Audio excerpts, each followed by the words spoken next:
There's a ton of great nerdy TV out this fall, from the new Star Wars live-action Ahsoka show to the epic journey of the Wheel of Time. The Lorehounds have got you covered with full recaps, deep discussions, and answers to listener questions. Search for the Lorehounds on your favorite podcast app, including YouTube and Spotify, for a fire hose of science fiction and fantasy.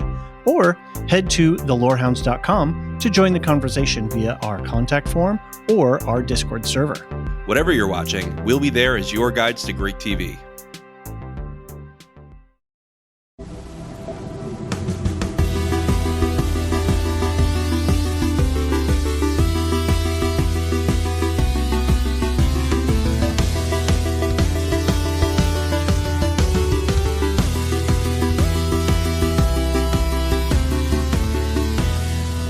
Welcome to the Wheel of Time podcast. We are the Lorehounds, your guides to Randland. I'm David.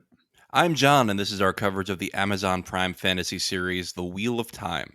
In this podcast, we're going to do a scene-by-scene breakdown of Season 2, Episode 5, Damane. Be sure to stick around to the end of the podcast for programming notes about our September podcasting schedule, followed by the White Tower segment where Elysia, Sedai, and I dive deep into the lore of the books. For early access and ad-free episodes and exclusive content, visit us at patreon.com/thelorehounds. Also, if you're enjoying what we do, consider leaving us a rating and review. Apple Podcasts is the best place, and it helps raise our profile even as far away as the Aiel Waste. Special for the Wheel of Time, we've got a new feed set up. So if you're only interested in Wheel of Time content, you can subscribe to that channel. Our main feed, though, is where you'll get all of our content like Ahsoka and Foundation and MC Universe. And you can find that by searching for the Lorehounds on any podcast platform or YouTube or Spotify or wherever else you want to Google. That's right. And we love to respond to your questions, your thoughts, your theories on air. So send us your feedback for the next episode that we're going to record. As a reminder, we're recording these episodes a little bit in advance because we have access to screeners. So your feedback might be read on a later episode. Send emails to wot@thelorehounds.com or head to our website and either use the voicemail feature or the contact form. You can also post a message on our Discord server, and you can find all those links in the show notes. David. Yes, sir. Give me your hot takes.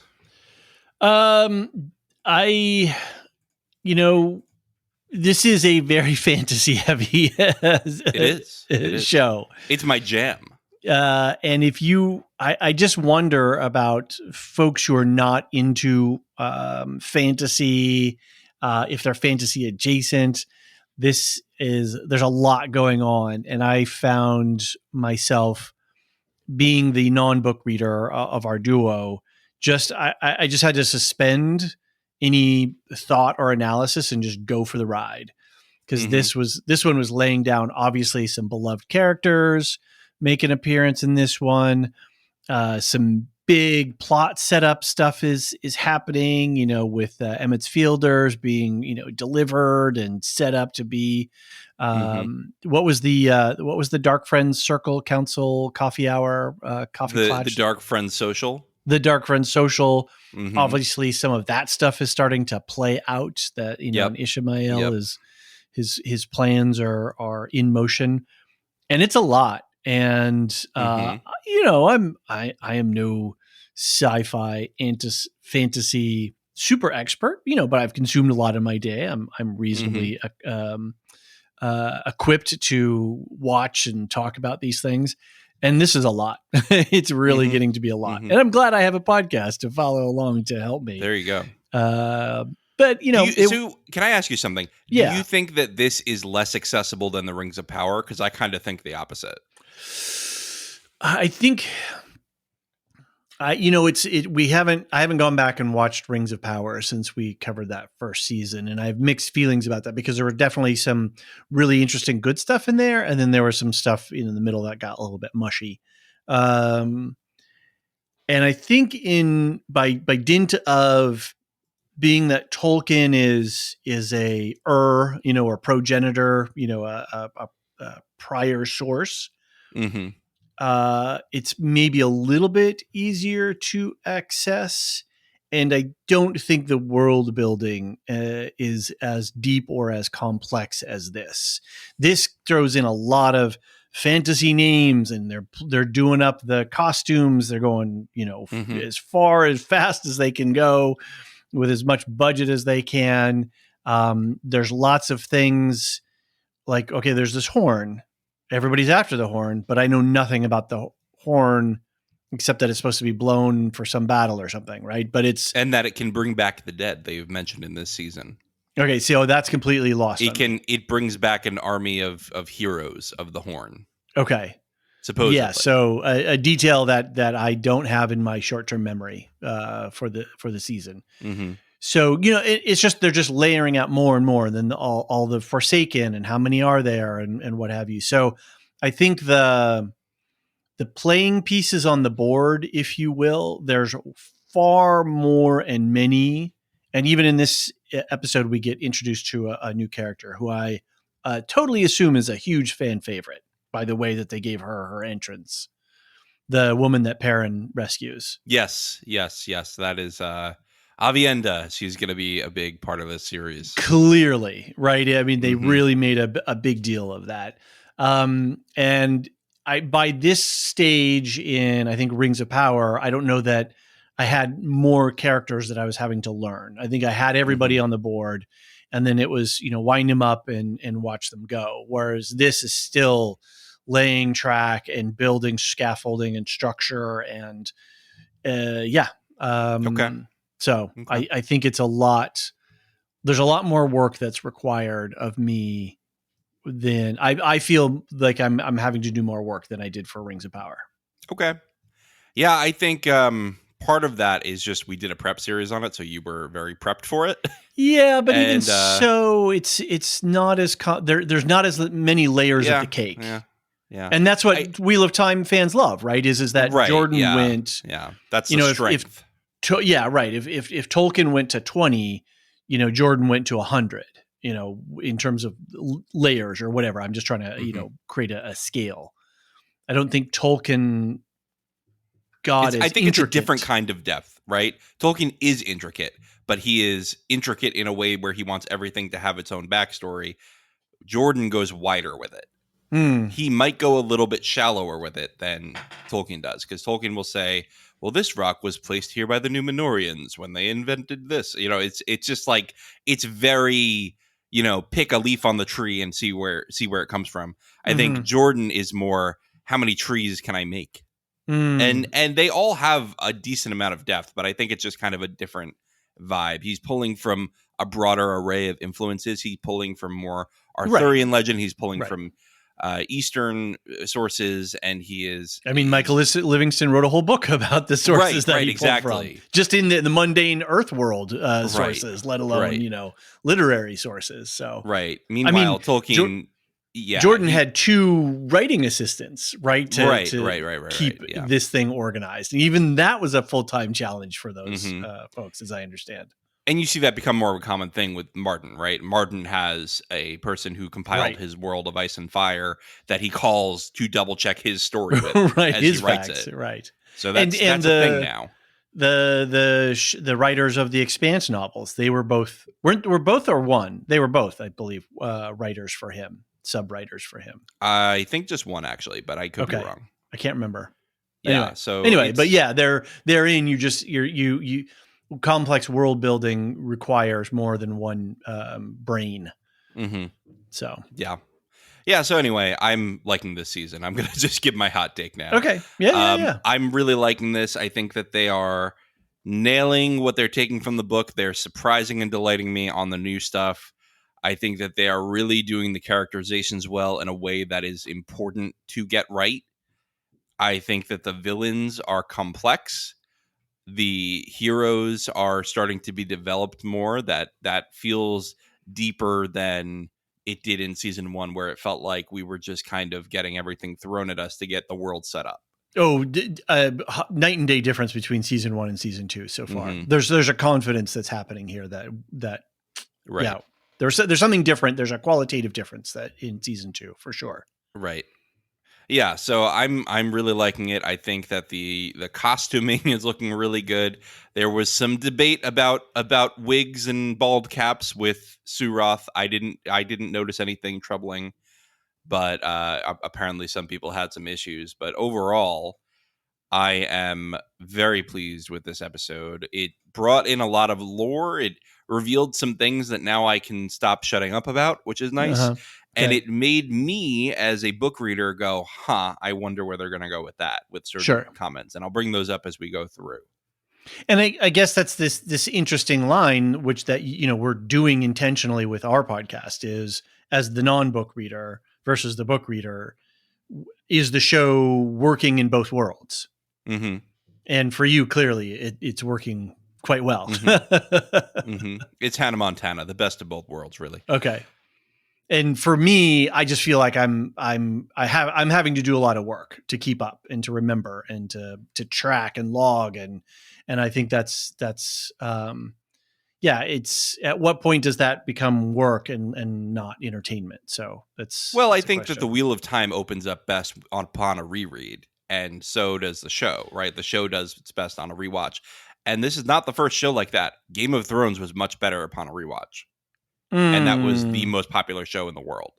I think Game of Thrones, in parts, it was accessible. In a lot of parts, it was really deep with like demon, shadow babies being birthed and this lore in Essos and all this kind of politicking. And I think that it did hold up better when you rewatched it until it got really simple towards the Well, end. yeah, we don't really Right. want to But good talk Game about the of last two Thrones, seasons. good Game of Thrones was better on a rewatch. And I think that the same will be true of The Wheel of Time. Okay. Yeah. That's where I'm at. Okay. Anyway, enough general thoughts. Let's get into the episode. But first, let's give our quick production notes. You've not read the books. I have read the books. We do have screeners. We were not sure if we're going to get them past episode 4, but we got episode 5, and we've been told that we're going to get them weekly going forward. So until further notice, these episodes are still going to come out on Fridays, which will be great.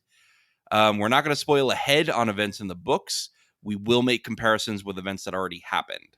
So, if the Leandrin scene was very similar in the books and the show, her argument with Suroth. So I'll compare that. But we're not going to go like what happens next with Suroth.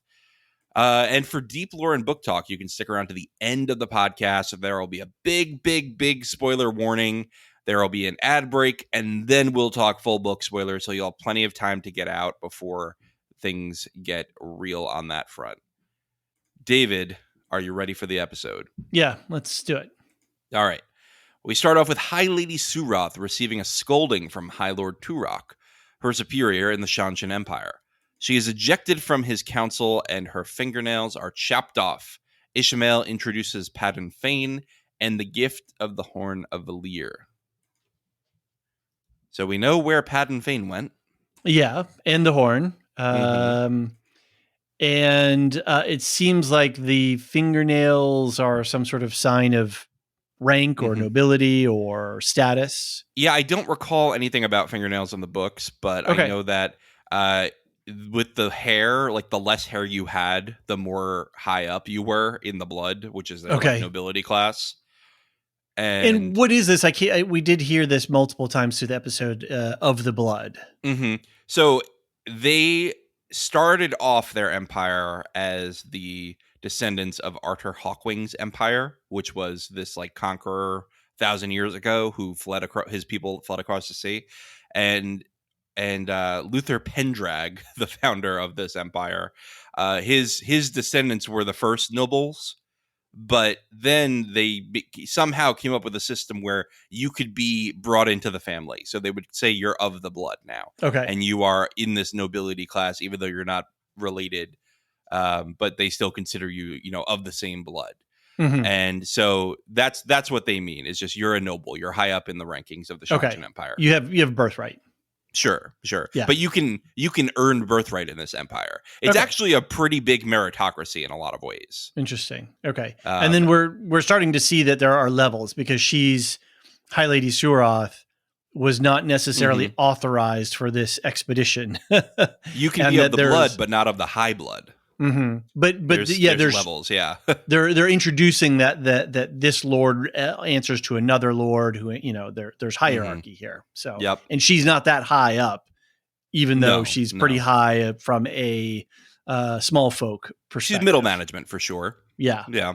Yeah. She looks good for middle management. I mean, she's got the whole thing going on. Got a good get up. Yeah, for sure. Yeah. Yeah. And it's interesting to see Ishmael on the side here, knowing what we know, that he's a dark. Well, no, he's not just a dark friend. He's the chief of Forsaken. Friend. Yeah, exactly. And so, what's the game here? Because he's not presenting himself as who we know him to be, but yet here he is. So there's a game within a game here. He's manipulating and doing some stuff, clearly. And we know that Surath is in on it, right? Because she knows for sure he's a dark friend. I think it's safe to say she was the one with the fingernails under the table in the dark friend social. Yeah. So my only other comment, besides Padden Fane's swagger, which was fun to watch, was that for a long lost horn, everybody everybody who messes with this thing knows how to open it and knows exactly. Too, yeah. I was like, oh, this thing's been lost for X, a long time. Nobody's seen it in a X amount of long time, but everybody knows how to open it. So yeah, it was my same complaint in the Ahsoka premiere of how Ahsoka could solve this whole Indiana Jones temple, but she can't figure out a map. Right. Like this is twist. Okay. Yes, exactly. She aligns multiple little posts together and gets into the temple itself. Yeah, that's a good point. But I can't do it if it's smaller. Well, I was just going to ask about the Sentient Empire. Do you feel that they're, from the book perspective to the practical costuming that we're seeing here, is it vibing for you? They said it's a lot. Yeah, the book said that they looked bug-like in their armor, and I think they've nailed that. I think it really does look like that. The colors is the one thing that people were a little bit annoyed about because they wanted it to be an actual collar and not this, like, I don't even know what to call it, but this like neck and shoulder armor. Oh, you mean with the women with channelers? The Damane, yeah. Yeah. So, but now we that's see the title that of the episode. Yes, exactly. Oh, okay. All right. That's Sorry. Yep. Connection made. Oh, okay. Good. Yep. A light bulb just went in my head. So yeah, people were annoyed about that, but they now have the collar. Like you see Egwene getting it put on her, and it's a collar, and then it forms the gold. Right. The other thing was they are like physically leashed in the book, and they did not have that until this episode. They have Egwene physically leashed with a chain. Right. Yeah. It's just, it seems very, I want to say kind of Persian inspired, or it's very, from the Middle Eastern region of our Earth. It feels like it's drawing a lot of influence. I mean, they're not sticking. I appreciate the fact that they're not sticking to a particular physical type for the actors and the extras on these scenes. It's just like, but we just get some human bodies in here, and we don't, right. Are you good for the part? You want the You're culture good for the to part. feel complete. Exactly. You don't need I don't need skin color issues. Right. Right. So, and which is nice. It's a refreshing to see shows, approaching it in that way. But yeah, it does have a very, it's vibing hard from what we would refer to as a Middle Eastern culture. So.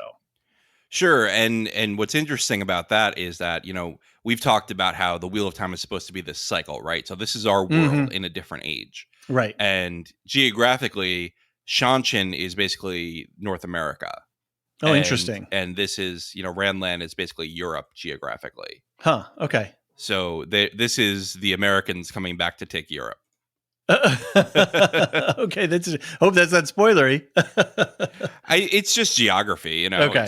It's just. Right. I mean, from the beginning, like this world goes in cycles. They even show you skyscrapers at some point. Right, I remember in season one. Season one, yeah. So they make that explicit very early. Whereas I think it's only in book 4 that you get references to objects of our world. Okay. So the show has just chosen to move that up, and that's fine. So I'm going to talk about it. Not to belabor too many points too, but I think having that kind of stuff a little bit explicit helps my onboarding. Mm-hmm. Right. I need handholds and step ladders here to get into this world. And I think having some of that broader contextual stuff that you just gave me makes me feel a little less lost and gives me a little bit more agency. So yep. Keep that stuff coming. This is the third age in the Wheel of Time. There will be a third age again, and there's been a third age before. That's how this world goes. This will keep happening. This is one iteration. Okay, so Rand and Moraine flee Lanfear, who is resurrected by Black Weaves. Moraine convinces a stable woman to come with them on 3 horses and kills the 4th to prevent Lanfear from following. Lanfear kills a man on horseback and follows Rand on horseback. Complaining about the is there anything slower than a horse? That was a good line. Yeah. Fair enough. I think there's a lot of references to the Age of Legends having better technology, right? Okay. Because otherwise, why is she complaining about a horse? There would be nothing faster. Yeah, interesting. Right. Yeah. That was the thought that I had when she made that statement. It begs the question: what's faster than a horse? What is she? Riding dragons that have that flying dragons or helicopters or what? Right. Mm-hmm. So. Yeah, they were a lot more techie in the Age of Legends, and I don't think they get too explicit in the books about what that means, but we just know there was technology. There was more technology there. And that's why later on you have Lanfear and Ishamael kind of mocking the current generation of why are they still fighting with swords? Right. Yeah. So interesting here with Moraine flashing her ring. Mm-hmm. Even though she can't do nothing. Taking out her cop badge. Yeah, basically that's exactly what it was. She flashed her badge. Yep. Meanwhile, her badge means nothing because she doesn't have any power to back it up. Right. Well, the only thing it means is if she takes the horse, she'll send gold from the Amerlin seat later. Okay. That's always a thing. She'll be like people know generally if an Aes Sedai does eminent domain, they write to the tower, and the tower's like, all right, here's some silver, go away. Right. Fair enough. Well, that's fair. Right. Otherwise, people would get kind of upset. Right. Right. Yeah. I am looking at a close-up of the ring, and this is the first time I've actually seen quite a close-up of it, and it's a snake eating its tail, which is the loop over the stone, right? And then we knew that the stone was colored for the Aja, but I never picked up on the snake eating its own tail detail. Yeah, it's an Ouroboros. Cool. Right. Is that what it's called? Yeah, that's like the actual real life term of it, an Ouroboros, the snake eating its own tail. Okay. They call it a great serpent ring in the show and in the books. Cool. Well, yeah, I think they've done a nice job modeling them. That looks Lori. It looks like, oh yeah, okay, this is what it'd be. Yep. Did you notice the black marks going through Lanfear's eyes? So Elysia had posted somebody else's a tweet from somebody else, talking about that from the end of last season, and I just from the looping GIF that I saw. Some people call it a GIF. Some people call it X. That there was supposed to be something going on there, and I didn't notice it. But then in the previously, was it on the previously on? I don't know. It was during the resurrection. You can see. Yeah, no. Yeah. But previously, and then did they show it on the previously on? I don't remember. I didn't notice in the previous on, but in the actual scene here where she's being resurrected, there's definitely the black marks. You see it then, but it's in the previously on when I saw it on a much bigger screen because the tweet that I saw that had the little GIF of it, I couldn't tell what was going on, but then I saw it because I was clued into it, but it was very subtle. Like I don't know that if you were not looking for it. Like, I didn't notice it at first. Elysia had to point it out to me, which we recorded the White Tower segment first. So if I'm saying things from that, that's why. Right. Because we got timey-wimey with it. We did get timey-wimey with it. But it does mean something. You don't know what it is yet. I can't say, but pay attention to that. Sure. Yeah, clearly. And there was some black stuff coming in when she was resurrecting. I'm reading that as I don't even know what that is exactly because that's new, but I'm reading that as the Dark One resurrecting her. Oh, and not her own power, her own. Well, we learned in season 1 you can't heal yourself with Moraine and her wound. Mm. Remember that? She had to find another Aes Sedai. So in Lanfear, is still using the same one power? Maybe. Yeah, because there's definitely black she things. She is. But Mhm. the question is there some other force helping her get back? Because that's not normal to be able to come back from death like that. I see. Interesting. Interesting, too, that when she is getting that black power, she actually draws her hand across her wound, almost like she's zippering it up in a Yeah, way, pretty healing spooky. it. Well, she So does some zippering of mouths later, so. yes, she does. She did do that. That was Yep. very Mr. Anderson. Oh, I was thinking Hocus Spooky. Pocus. Oh, I don't know that. I don't know that reference. Oh, that's going on the second breakfast for Halloween. Yeah. Fair enough. Okay, That's good. going on there. Yep. All right, let's go to Perrin. And Elias gives Perrin more wolf orientation before Perrin realizes they're walking away from Falm, and Perrin decides to leave the pack. So they went back to where? I don't even remember the name of the town. It doesn't matter. It's just Okay. this town. It's the town where they swore the oaths. Who swore what oaths? Where Uno was swearing the oath and they were captured Oh, by the that town. Shancha. Right. Yeah, that's what I thought. Yeah. Yeah. Okay.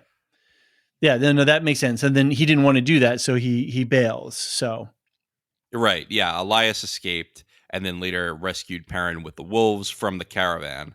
right. Then he walked them back the other way away from the Shancha. And he's like, you don't want to be involved with that, buddy. Come with us. Right, because we're just going to bug out. We don't want to mess with all these Aes Sedai and White Cloaks and Shanshin. They can just do whatever. We're going to go do our wolfy thing, chase some elk and whatnot. Join the canine unit, Perrin. You know, that's what he's saying. Yeah, not a lot to say in this scene. Just No. We learn Perrin's going to keep getting wolfier throughout time, and that's about it. Right. Moraine gives Rand some honesty and tells him what really happened at the Eye of the World. She says if Ishamael can free the rest of the Forsaken, they have no hope of winning the last battle. She really's got to be a little bit more forthright with this guy. Come with me. Trust me. What's going on? I don't have time to tell you. That is we were talking on the Ahsoka podcast about when people like tropes, they just don't like it when they're used badly. Something I'm paraphrasing your quote, and that is one of the ones that I hate that gets used all the time, which is, come with me. Why? What's going on? I don't have time to tell you. Yeah, you can at least hint at what's happening, right? Right. You're automatically setting up drama and tension. It's manufactured. Anyway. Yeah, I mean, well, I guess she does tell him, okay, that's one of the Forsaken. We got to go. Tell you the rest later. I think that's fair. That's fair. Sure. And she does. She says, she's going to come get us and we have to go. And he knows that she can't lie because of her oath. Right. So. And there was a question of whether she could lie because she was cut off. Uh-huh. And Elysia pointed out that that's kind of answered in this episode when she tries to lie about Rand to her sister. And she just can't. She has to just call him Rand. Okay. Right. Interesting. I noticed that when Lanfear's riding down the path, she's got a bit of a whip, an energy whip sort of coiling in her hands. That was interesting. Getting the lasso together, right? Yeah. And I was wondering, where they start this scene, there is like a mile marker or a signpost, kind of a big tombstone-y looking like thing with a bunch of writing on it. And I didn't know if that had any particular meaning. I didn't even notice. Oh, okay. But I think we're just outside Kyrian in this mountain area and in this forested area, and then we have Lanfear being led towards Tarvalon, and then Rand and Moraine are obviously going back to Kyrian. I'm going to need a map. Direction. I need one of those little maps where they little tokens moving around. Yeah. Yeah, that would be helpful. Yeah. It's funny when I used to watch, I was so into Game of Thrones at its peak, and then Right. obviously my heart was broken in the last season. But when I was really into it, I used to take out Game of Thrones Risk every week, and I used to place the different factions on different Wow. parts of the board That's to dedication. visualize where we were going. I was so Okay. into it. I wish I had Wheel of Time Risk so I could do Yeah, that. yeah. You need that. There's no real Wheel of Time role playing game I'm sure adaptation there's something. I or just board don't know games. about it. Yeah, You're the tabletop guy. You tell me. yeah. I haven't encountered it, but I haven't been looking for it either. So that's There you go. there you go. There you go. We didn't talk about it, but I mean, Moraine killing a horse. That was kind of. I'm glad they only. I'm glad they didn't show us the actual Yeah, thing like they yeah. did with Uno. That it was. I think people get upset when animals get hurt. Which is just like, you're okay with people getting murdered. It Just is. animals. It's crazy. Oh my God. Yeah. Yeah. Yeah. Yeah. Yes, I agree. I don't want to see it. Yeah. I will say that Lan is in that scene was less. He was Rand, less grating. not on me. Lan. Did I say Lan? I meant You Rand. said Lan. Yeah. Sorry, my bad. I was like, wait a minute. Where was Lan in this episode? Yeah, no, just brain synapses. Yeah, Rand is this whole episode. Rand is becoming less occurring as a less of a adolescent boy, and he's starting. Something's happening with the writing and his acting that I know I was kind of bagging on him last week. That seems to be changing, and that I can appreciate. And by the end of the season, I was kind of looking at him in different ways. And this scene with Moiraine is when things started to shift a little bit for me for Rand. I think you got a wake up call, right? I mean, he's been sleeping with a Forsaken. Mm-hmm. I think you realize Right. he's gotta do a little bit more critical thinking while Yeah. he goes through the world. Yep. Also, he's probably become complacent because he just thought he was waiting around to go mad and die. And now he realizes, oh, I got a whole job to do, and I actually accidentally made this worse last season. Right. And yeah, so it's a whole mess. All right, let's go to Perrin again. Hopper follows Perrin to find Uno's body, which was not buried. Perrin goes into the village and finds an Aiel woman sitting in a cage. A man named Dane tells Perrin about the curfew and brings him to the inn for a room. Dane says the Aiel's crime was walking into the wrong place at the wrong time. Eavesdropping, Perrin hears White Cloak child Valda address Dane Bornhald and realizes the town has been taken over by White Cloaks. So the Aiel woman isn't Rand from? Is this the same region Rand is from? Correct. He's okay. Well, he's. Oh my he's God! Did I get something right? Them. You did. He's descended from them. Okay. But he was raised, obviously, by Tam in the Two Rivers. Right. So remember, we saw his mother. Yeah, that's right. Who was a maiden of the spear, just like Avienda. Okay. Right. So Avienda introduces herself. She does it later, but I'll just talk about it now. Uh-huh. Avienda introduced herself as Fardaras Mai, which means maiden of the spear. So they are supposed to be wedded to the spear. Okay. They're warrior nuns, right? They are wedded to the spear. Got it. And they're very cool. They're very fierce warriors. That's why she is very confident throughout this whole episode. Sure. And I really appreciated that. They did a great job doing it. Were you surprised that Dane ended up being a White Cloak? No, he was too clean and too pretty and walking around too confidently. And I think when they were sitting at the table, well, yeah, Perrin, I mean, that's the moment of the reveal, right? Is that we see a little bit of White Cloak under it outside of his brown. Mm-hmm. So yeah, no, I wasn't too shocked. It felt all pretty set up. Yeah. So, which is why I was so surprised that in the Amazon screener instructions, they said, do not reveal in your, descriptions and whatnot that Dane is a White Cloak. I was like, you reveal that within a minute of him showing up. Right.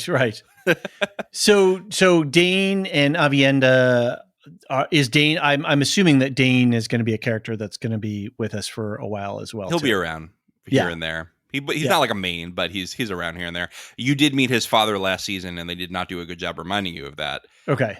Do you recall when The Emmonsfield Five with Moraine and Lan meet White Cloaks along the road. She Yeah. pretends not to be an Aes Sedai, and he sees the wound, says, go find an Aes Sedai and go get healing. He seemed like a very moderate White Cloak, right? Mm-hmm. Yeah. That's his dad. Mm-hmm. That's his dad. Got it. Yep. And he does seem, he's presenting a bit of a reasonableness when we've seen other White Cloaks being unreasonable. So yeah, there's certainly degrees of zealotry within the White Cloaks, right? Like Volva is top notch, just completely bought in and just thinks everyone else is evil. And Volva's the one who tortured Perrin last season. Yeah, right. This may be an obscure reference, so we could cut it if it doesn't play out. I'm leaving it in. If in I believe it's Rebels with the guy who is an Imperial officer who ultimately ends up sort of defecting and working Callus. with them. Yes, that's him. He kind of has Callus vibes for me. Okay, so, I buy that. Like there's a bit of honor, there's a bit of something else going on. He's not terrible. So there's just some other. There's an outward appearance, and then there's an inward energy that don't necessarily seem in harmony to me. Mm-hmm. So yeah, of course, he's just willing to let an Aiel woman die because she was in the wrong place at the wrong time. I'm not saying that he's not bad.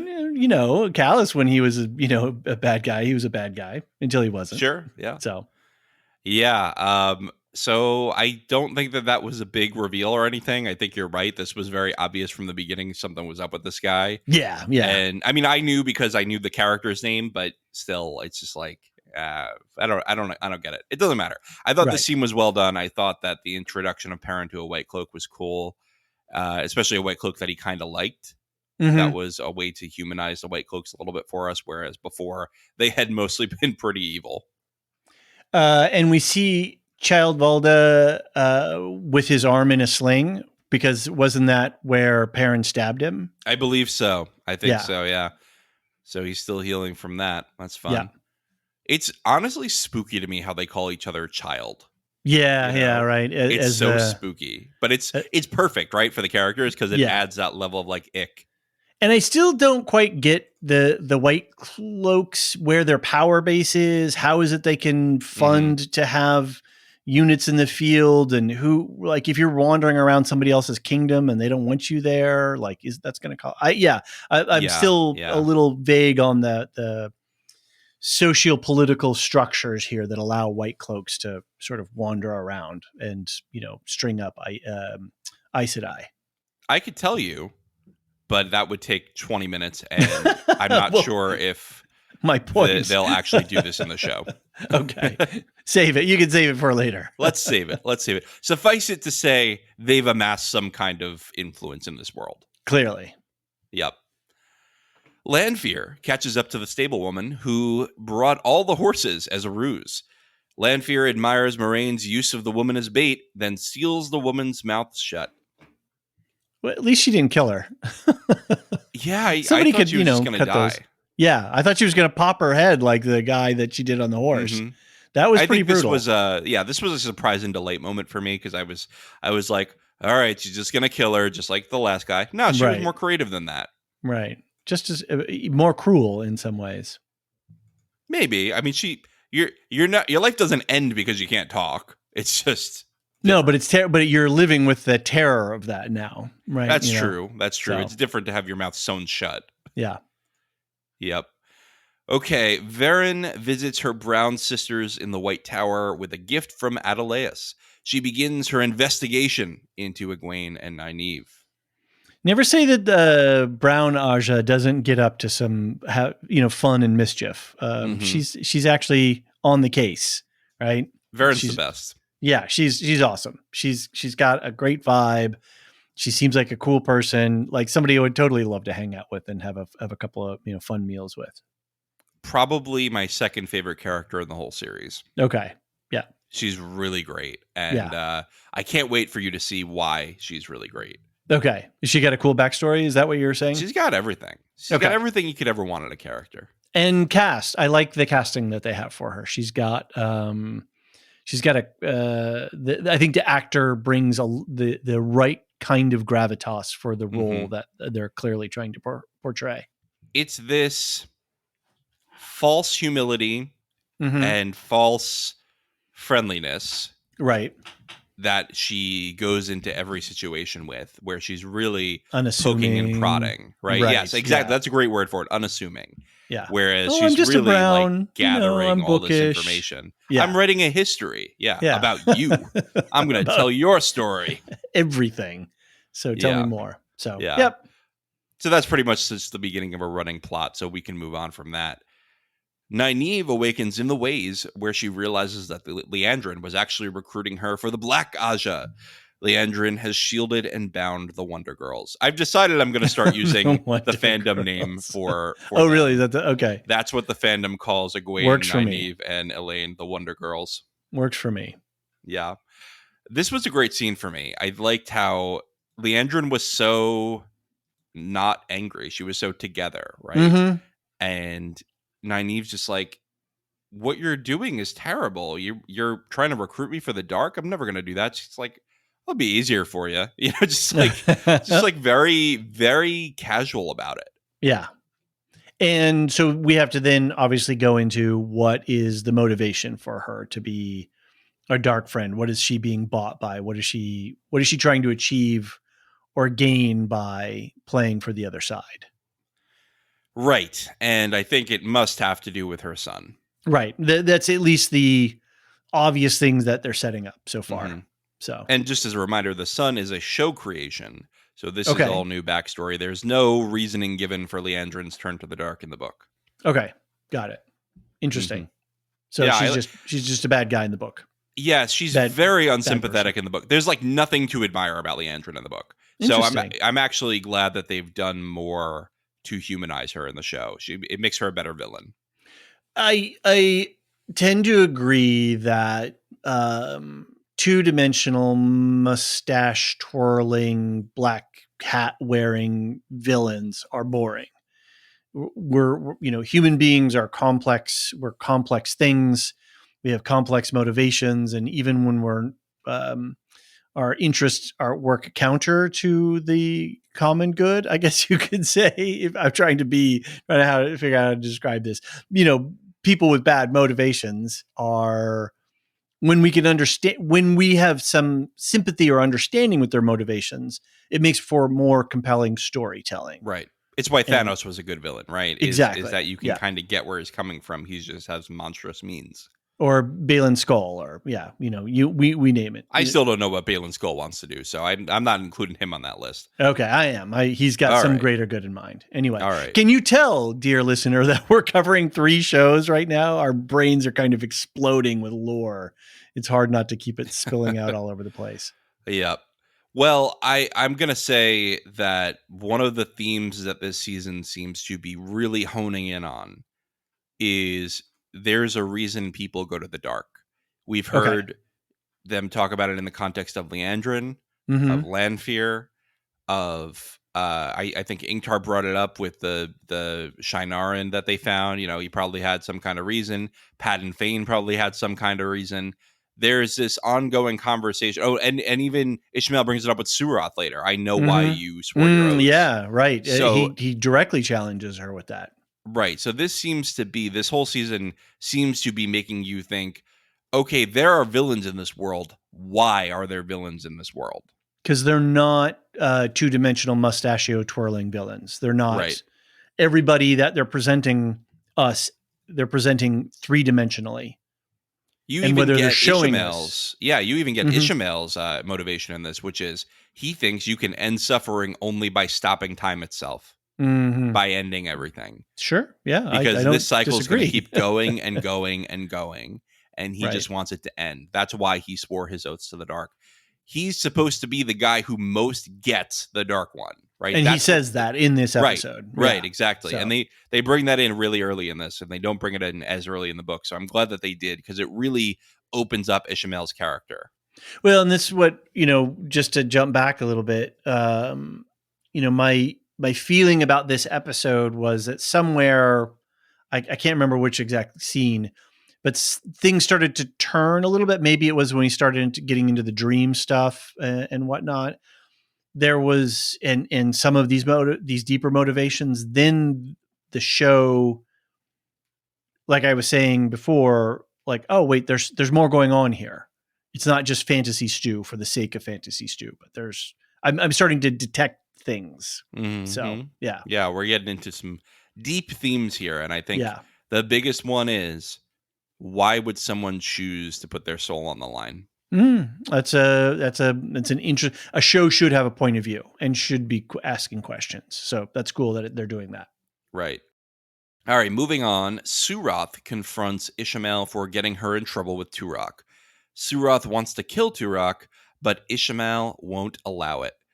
When Suroth continues to push back, Ishamael uses her reason for joining the Dark to shut her down. We kind of talked about this already, but right. Yeah, I mean, it's this whole idea of what makes a villain motivated to become that villain. Why? And we could, she has power already. She could work her way up in Shanshan society. Why choose the Dark? mm-hmm. Shortcut. Sure. Quicker. It reminds me of that game show they made in the Star Wars. Oh yeah, right. Where you could choose to follow the dark side, but it would give you a shortcut, but it would give you a harder challenge later. Right. Aha! There you go. Darth Maul's at work again. That's right. So this room, like I was talking before, the room in the scene has a lot of Moroccan influences as well. So they're just going with this very interesting vibe. And then we get to see Suroth now, right? And she had whatever headdress she's wearing seems to have some big hair pieces, but here she's not, right? She's got the more of a mohawk style center cut. Yeah. She has very little hair, and that is signifying that she's higher up. Yeah. Right. Even though she wears this big headdress that looks like she's got more hair than she does. So. Right. But maybe that's for going on this expedition, for maybe it's some sort of, Yeah, I don't recall if there was further development. I gotta bring up my book like 11 through 14 to remember the actual rules of Shanshan society, which they go deeper into there. That's fine. Don't not on my account anyway. Yeah. Did you have any problems with the bald cap? It looked weird. I got used to it, but on first glance, it didn't look right. You think because she had too long hair for the bald cap? No, it made her. I don't want to be. This isn't anything about the person who is the actor. Mm-hmm. This has to do with costuming and the way that they costumed. The way that they placed the bald cap actually misshapens her head, so her head doesn't look normal. It looks it's enlarged in areas where I wouldn't expect that to be on average. So better than dyeing a kid's hair green to make him half. Moving on. I think the interesting thing about this scene, like we talked about, was the fact that Ishamael has some card that he's playing over her. So yeah. All right, let's go to Perrin again, who sneaks out and frees the Aiel, who introduces herself as Avienda. Oh my God, I said it wrong. Oh, I've read these books John. As Avienda, one of the Far-Duras Mai. They are discovered by Dane and his White Cloaks, but Avienda easily overpowers them. Perrin and Avienda escape before reinforcements come. Did you love when Perrin tries to protect her and she just giggles, basically? She chuckles at him. Yeah, it was a great character tell moment. Like, oh, aren't you sweet? Pat on the head. Mm-hmm. Please step aside. But by the end, they were working in tandem. Yeah, they were buddy copping. Yep. So, that again is some character moment about what we're probably going to see more of with these two. So they call fighting dancing the spears. And that's why she goes, "Do you like to dance, Perrin Ibarra?" Right. So great line. I think that's directly from the book, but I will tell you that in the book, it's a different Aiel that Perrin meets this way. Okay. It's a guy named Gaul. Mm-hmm. And he becomes a recurring character. They can completely write him out and I won't care. So it's fine to introduce Avienda like this. She's a character that shows up a little bit later, and I think I think it's good to have her here now. Feels, the more that you talk about the changes that they're making, it feels like they're making confident changes. They're confident in their decisions. Yeah, So, yeah. Yeah, I really liked Aviendha's entrance here. The veiling was really cool. That's a thing with Aiel. They always veil their face before they kill. Okay. And Interesting. so she lifts her veil and she's like, I'm gonna fuck these people up so Right. bad. Which, fair enough. They put her in a bird cage. Yeah. And so far, we don't have any redeeming qualities presented to us for the White Cloaks. So No, we good. have a little bit of kindness from the Bornholds. That's it. But just the one dude. Yeah. Yeah. Yeah. All right. Moraine brings Rand back to Cairhien, where she tells him they cannot sleep or Lanfear will hurt them in Teleron Riod, the world of dreams. Can you say that 10 times fast for me, David? No. World of dreams, world of dreams, world of dreams. Teleron Riod. Teleron Riod. Okay. Teleron Riod. Yep. It's really not that bad when you break it down. Hard. It's just a lot of letters and apostrophes. Yeah. Yeah. So they arrive at Anver State, where they meet Barthanes, Boraine's nephew, engaged to the queen. He seems like a nice guy. Rand reunites with his friend Anver. Barthanes is the name of a character in the book, and he's a completely different character. So I think that they're going to do similar things, but not exactly the same thing.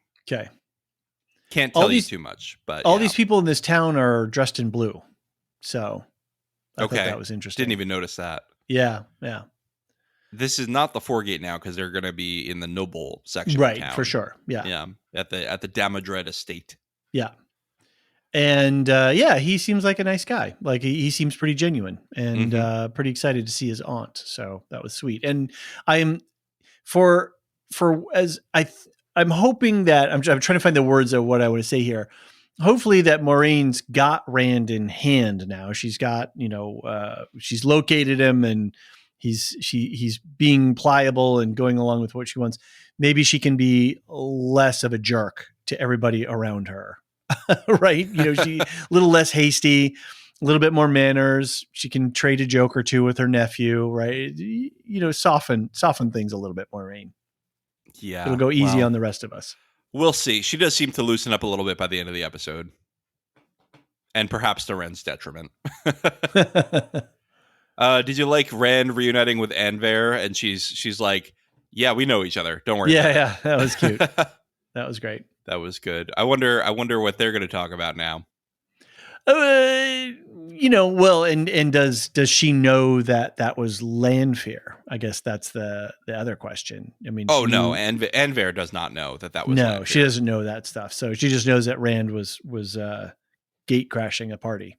All right, David, let's take a quick break. When we get back, we'll head back to the White Tower.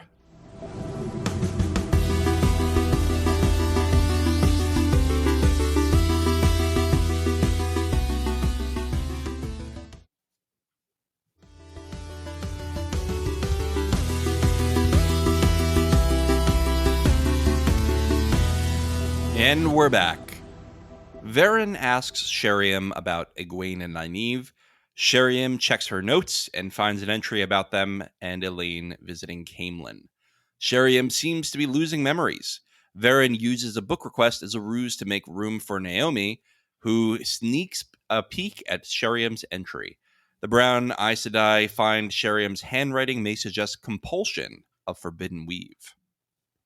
Right. So clearly all the way it's reading to me is this is all Leandrin's doing.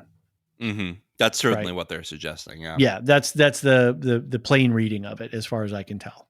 Yeah. So Leandrin used compulsion on Sheriam. Compulsion, of course, pretty self-explanatory. You're using a weave to use mind control on somebody. It's Jedi mind tricks. Now, if you've been compulsed, if I can say it that way, would you remember? Or would you? Depends. Okay. If the person's really good at it, you won't. So is Sheriam? Does she know that she? So that's the question: is she lying, or is she operating under some sort of clouded, erased memories scenario? I think that this portrayal seems to suggest she does not know. There is no compulsion of this sort in the book, so this is new for the show.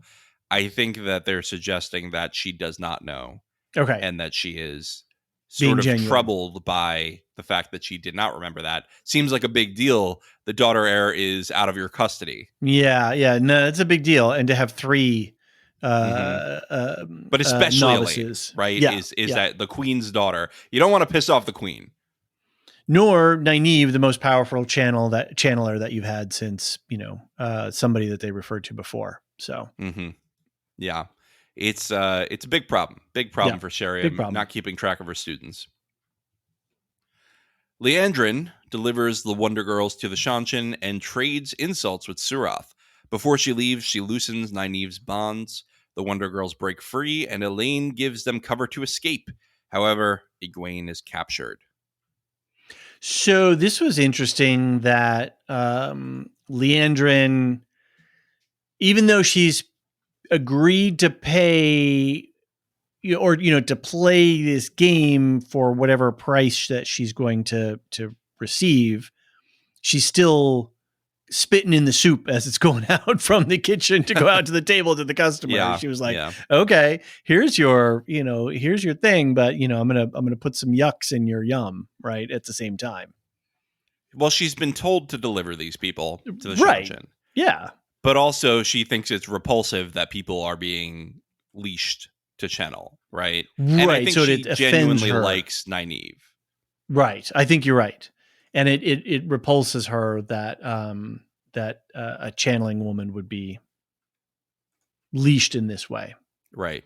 I like how she's like, yeah, I'll murder everybody, but this is too far. This is too much. Yeah. So, yeah. What'd you think of this whole Nynaeve being helpless and Elaine has to get them out of there?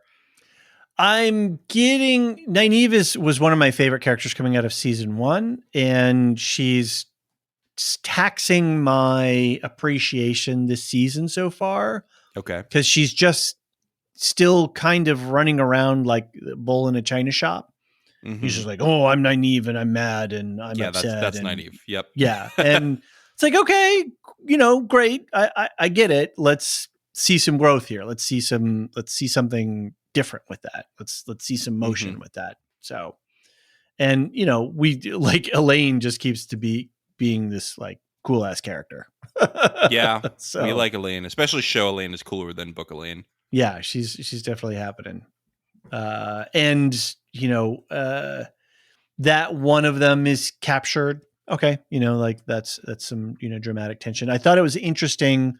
The Damane were like shooting mortars. They were like launching energy bolts up that were coming down. I thought that was interesting. Well, and the thing about Damane is that they are trained to fight, which is something expressly forbidden of Aes Sedai. They can only attack dark friends or those trying to do them harm. It's not like, other than the Green Aja, they don't train to fight. They train to heal. They train to, channel and learn and purify water and whatever else they need to do. So, but that's by culture and custom. Right. And I think we learned, was it, when did I learn that fact that it's all becoming a blur, that the Aes Sedai have rules? Don't we learn that in this episode? Definitely talk about it. But there was a reason. It was in this episode, wasn't it? This episode, they talked about the oaths, right? Yeah. You have why were you able to break the oaths? Yes, right. So, where the Shanshan clearly don't have that culture and custom. So no, they don't. You can use the one power however the heck you want.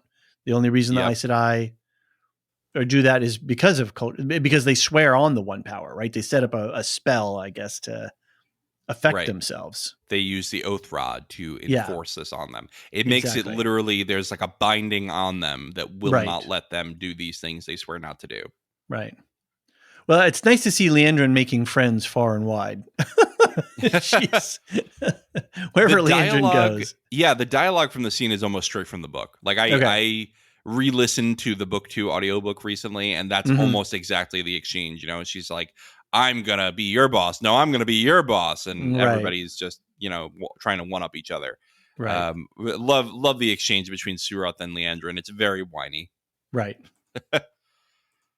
But yeah, I did like the addition of her showing a little bit of mercy to Nynaeve. That Yeah. Mm-hmm. adds something that was not there in the books, because I think in the books it was actually Nynaeve that saved them with a weave, like just kind of blew everything up, and then they get out and they realize Egwene's not with them. Right. I do have to say, for the foot soldiers and guards for the I apologize. Yep. The Shanshan, thank you. Are scary as hell. And even the guards that are on the stairs have a different outfit than the guards that are on the ground. So there's hierarchy here. Yep. The Damane look really interesting with I don't know what else to call it, but the mouth guard or the pacifier looking like thing. I think a gag would be an The appropriate. gag is okay. That's an appropriate word as well. I was trying to figure out something. It's a gag. Yep. Yeah. So yeah, there's no gag in the book, by the way. This is a show creation. Okay, and, to demonstrate their the fact that they're not they don't have agency. So yeah. Elysia and I were actually debating in the spoiler section how they're going to keep Egwene from wearing a gag so that she can still have lines. Mm-hmm. You know, okay. We're not sure. We're not sure just yet. Avienda tells Perrin she is in Ranland to search for the Karakarn, or Chief of Chiefs, and that she has tow, or a debt duty to him, and will be going with him to Falm. So, not to diminish this stuff, but the vibe that I was getting from Avienda was so very much a similar vibe that I would get from a Fremen from the Dune world. Oh yeah, they're the same thing. Not really, but I mean, I don't know enough My about water, the Fremen, honestly. It was just. I kept hearing things going like, "Oh, Fremen might say that." You know, that might be something that we hear in Dune or see in Dune. So, and I don't know if that's intentional or if it's just trying to work on a particular tribal archetype, of oaths. I think Giotto is very much influenced by like Dharma and Karma from Hinduism, right? And this idea that there's a prescribed set of duties that you have, and when someone greatly assists you or you greatly wrong someone, you have tow towards them. You have a debt towards them, and you need to you have this obligation to satisfy that tow. So she's saying, you saved my life. Where you go next, I'm going to help you do whatever you need to do so I can resolve my tow. Otherwise, I can't move on with my life. Interesting. Okay. Yeah, which they could have been clearer about, honestly. Yeah, it made it was implied. Like I didn't have a problem not understanding that. I guess I could say. Like I think they got could have gone that's a little bit deeper into it, though. Sure, would have been nice. Sure. Elaine and Nynaeve realize they're in Falm and discuss next steps. They're knocked out by a stranger. Really just set up for later. Yeah. And a pretty standard TV trope, they've been captured by who? The good guys, right? Okay, fair enough. Right. Nothing shocking there. P.I. Varen interrogates Leandrin, who has a solid alibi. Leandrin says a royal envoy may have been attacked and suggests they tell the keeper. I think Varen has proven her PI chops much better than Moraine. Right, very much so. She's a lot smoother. She's very subtle about it, right? Mm-hmm. Oh, you were out of the tower? What were you doing, right? Like, what happened to your vacation? Oh, white asparagus. What was with the white asparagus? I think that was supposed to be the solid alibi, right? Leandrin has this thing that you can only get in this region, in this part of year, and it's far away from Falm, and it's far away from the White Tower, so it made sense that she was there. Yeah, I think that was the whole deal there. Got it. And she was being very genial and casual. I don't, she's like, "Oh yes, hello, sister. Yeah. Hello. Oh, let's go see the keeper." Who I definitely have a good relationship with after threatening her last episode. Are you familiar with white asparagus though? It's a real thing. No, I'm not. It's German. I've eaten a lot of asparagus, but not white asparagus. Yeah, it's a thing that you find a lot in Germany, and I think maybe in particular regions in Germany. And what they do is, as the asparagus is growing, they just keep covering it with a little mound of dirt. So it grows, but it never develops all the chlorophyll greenness. And is sort of an albino style asparagus. And it's kind of a treat. I don't know why I'd call it a delicacy. It's a thing. It's like, it's certainly a thing that some people eat. Yes, it's like a cultural thing. Like when the white asparagus season is on, everybody's like, "Oh yeah, we're having pumpkin pie for Thanksgiving dinner," right? That's part of the tradition of that time period, right? So yeah, it's a real thing in German culture. So I have no doubt that I don't know, is that a show thing or it must be a show thing? I'm guessing. Yeah, I don't recognize this thing at all. Right. I don't think Leandrin goes back to the tower much. Actually, no. I think never mind. I can't even say more because I can't say any more without spoiling. But the wheel weaves. That's what I'm going to say. This is not in the books. Yeah. This is not in the books. Moraine, though, gets advice from her little sister, who uses Moraine's own words to help her. She says, if something is upsetting you or making you afraid, you ask yourself one simple question. Is it true? She asks if Rand really needs Moraine's protection. So Anver is bringing a lot to this storyline, and I'm glad she wasn't just a throwaway from the previous episode, but there's actually some plot developing around her, because the actress is got a lot of gravity and it works, and I think it's nice to have Moiraine have some sort of counterbalance and something that's sort of not dulling isn't the right word, but another immovable object, a moderating force, right? There you go. That's a good way to explain it. So I think that's right. And I thought it was great advice. It is. I mean, yeah. I mean, it's great advice from a logic point. I'll say anxiety doesn't work that way, but you can't just say, well, it's not real. Well, it doesn't matter anyway. Unless there's it works great as long as there's not a Forsaken who's going to invade your dreams the moment you fall asleep. Right. But it did get her thinking. Yes, it did, which is great. And she needed that little kick, right? She needed that little counterbalance. Right. I mean, it was a good thought of, well, she's been with him 3 months. Nothing happened yet. Why now? I mean, I guess the answer is because now she knows he knows. But still, I think she was about to reveal herself probably to him. Yeah. It was clear in the bed. Way. She was, for sure. Yeah, I think she still thinks that she can win this guy back. Lanfear, speaking of, invades Ishmael's dream as Rand. They mock the current era's backwards ways and discuss Lanfear's motivations for joining the Dark. They discuss the other Forsaken, Mogideon, Graendal, and the boys. Which it's weird that they're bringing Billy Butcher into this with Keith Urban. Crossing the streams again. Yep. Lanfear says she'll obviously betray Ishmael. Ishmael says he's the only one who really gets the Dark One and his plan to stop the wheel from turning. He awakens to a summons from Turok and tells him Suroth has a gift from him. A lot of rhyming names here. Man, I am telling you. And you bounced off a Dune, and it wasn't half this. I know. I don't know why, but this is nowhere near the confusion I have with Dune. Well, you've read the entire series, but the first time I could remember the names, and that's not the case with Dune. It's just like random names to me. It's gibberish to me. It says, it's interesting. Well, maybe it's an interesting psychological profile in I don't know, John Lorehound. Why? Know. Anyway, very strange. We don't need to psychoanalyze you on this podcast. That's not the topic of this podcast. Right. Did you enjoy Lanfear's Randfear moment? The Randfear. I really was lost. I didn't understand. It was a good little flip on its head moment.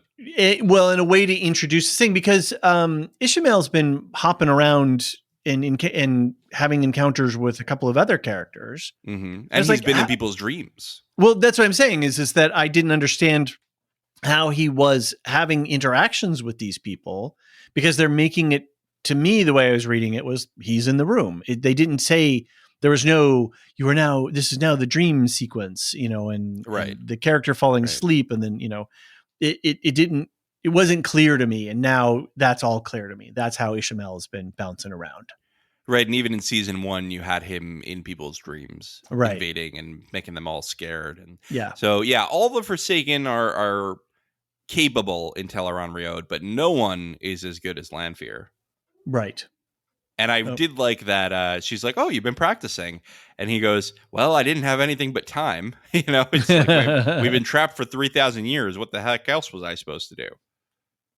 So something in this room that I noticed, there are these giant stone circles with the yin yang symbol on them in the room. These were the same big stone circles that were outside of the house when they had the Dark Friends. Apologies, The social, name, yep. the social. Yep. And there was one of these in the ceiling when he released Lanfear. Yeah, it's the ancient symbol of Aes Sedai, so it's a symbol for the wheel turning. But no. There's a bunch of these back in here, and I think these are the sarcophagi of the other Forsaken. In there, well, it's in Teleron Riod, so they wouldn't be real.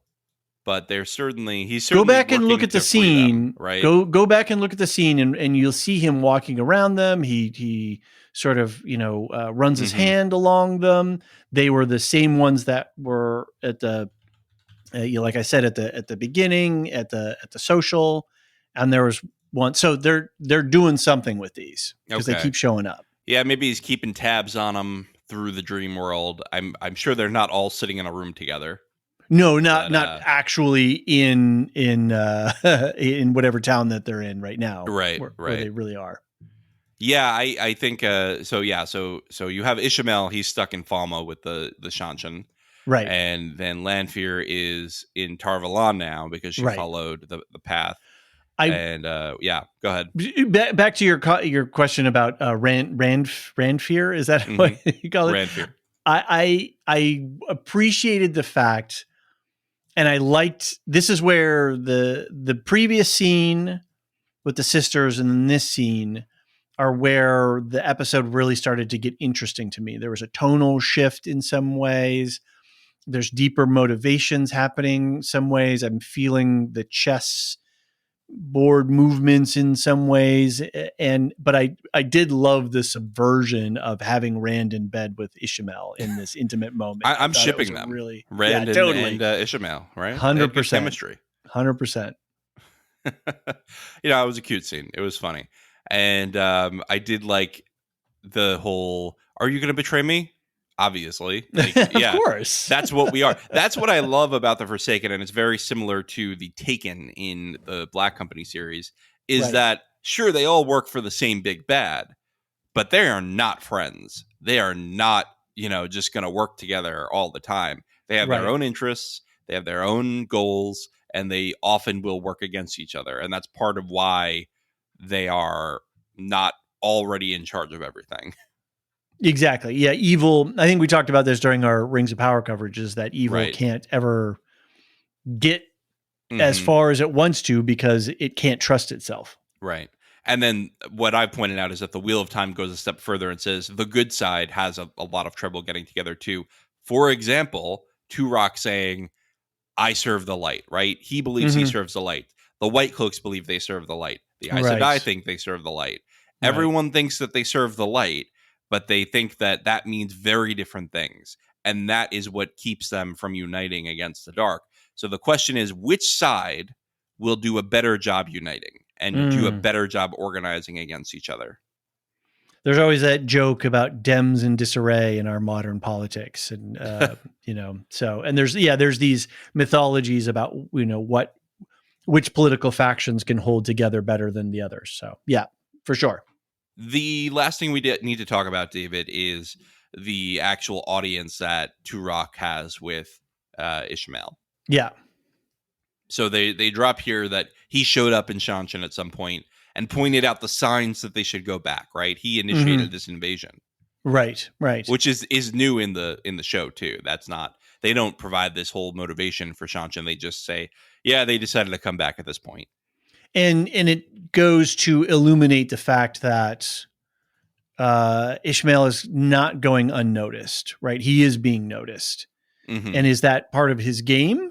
or is he, you know, are things are is he presenting a too high a profile for what his game is? But it feels more like maybe this is part of his game. Maybe, or maybe he needs to follow up with Suroth and be like, all right, yeah, we can kill this guy. Right. Yeah. Yeah. You know? But there's something not. Yeah. He should be. I'm assuming that he should be flying below the radar, but to have him called out like that means that something is happening. Yeah, I think as we get further into this series and we meet other players, you'll see that the Forsaken are not uniform in their strategy. Ishmael is perhaps a little bit more under the radar usually. I don't think that's true of every Forsaken. I think some of them like to be seen. Right. They have a lot of pride and ego. Right. Yeah. So Nynaeve and Elaine wake up with their captor, a warder, and his Aes Sedai of the Yellow Aja. They warn the pair about the Shanshan's treatment of channelers and say their descriptions have already been spread by Suroth. So just more dramatic tension, really. Just, okay, they're being looked for. That's all we know. So what's a yellow doing way out here? Well, they go around. The Yellow Aja could be, healing people in areas where medical they need it. mercenary kind of mercy. Yeah. So I think that's a good enough for a justification. Suroth then presents Egwene as a gift for Turok. They put a collar on her, which turns into the Damane plate armor, and leash her with a chain. This is perhaps the darkest scene of the episode. Yeah. Turok seemed very satisfied by this. He was like, yeah, I got me a good prize here. This is a big deal. Suroth, you're back in the movie.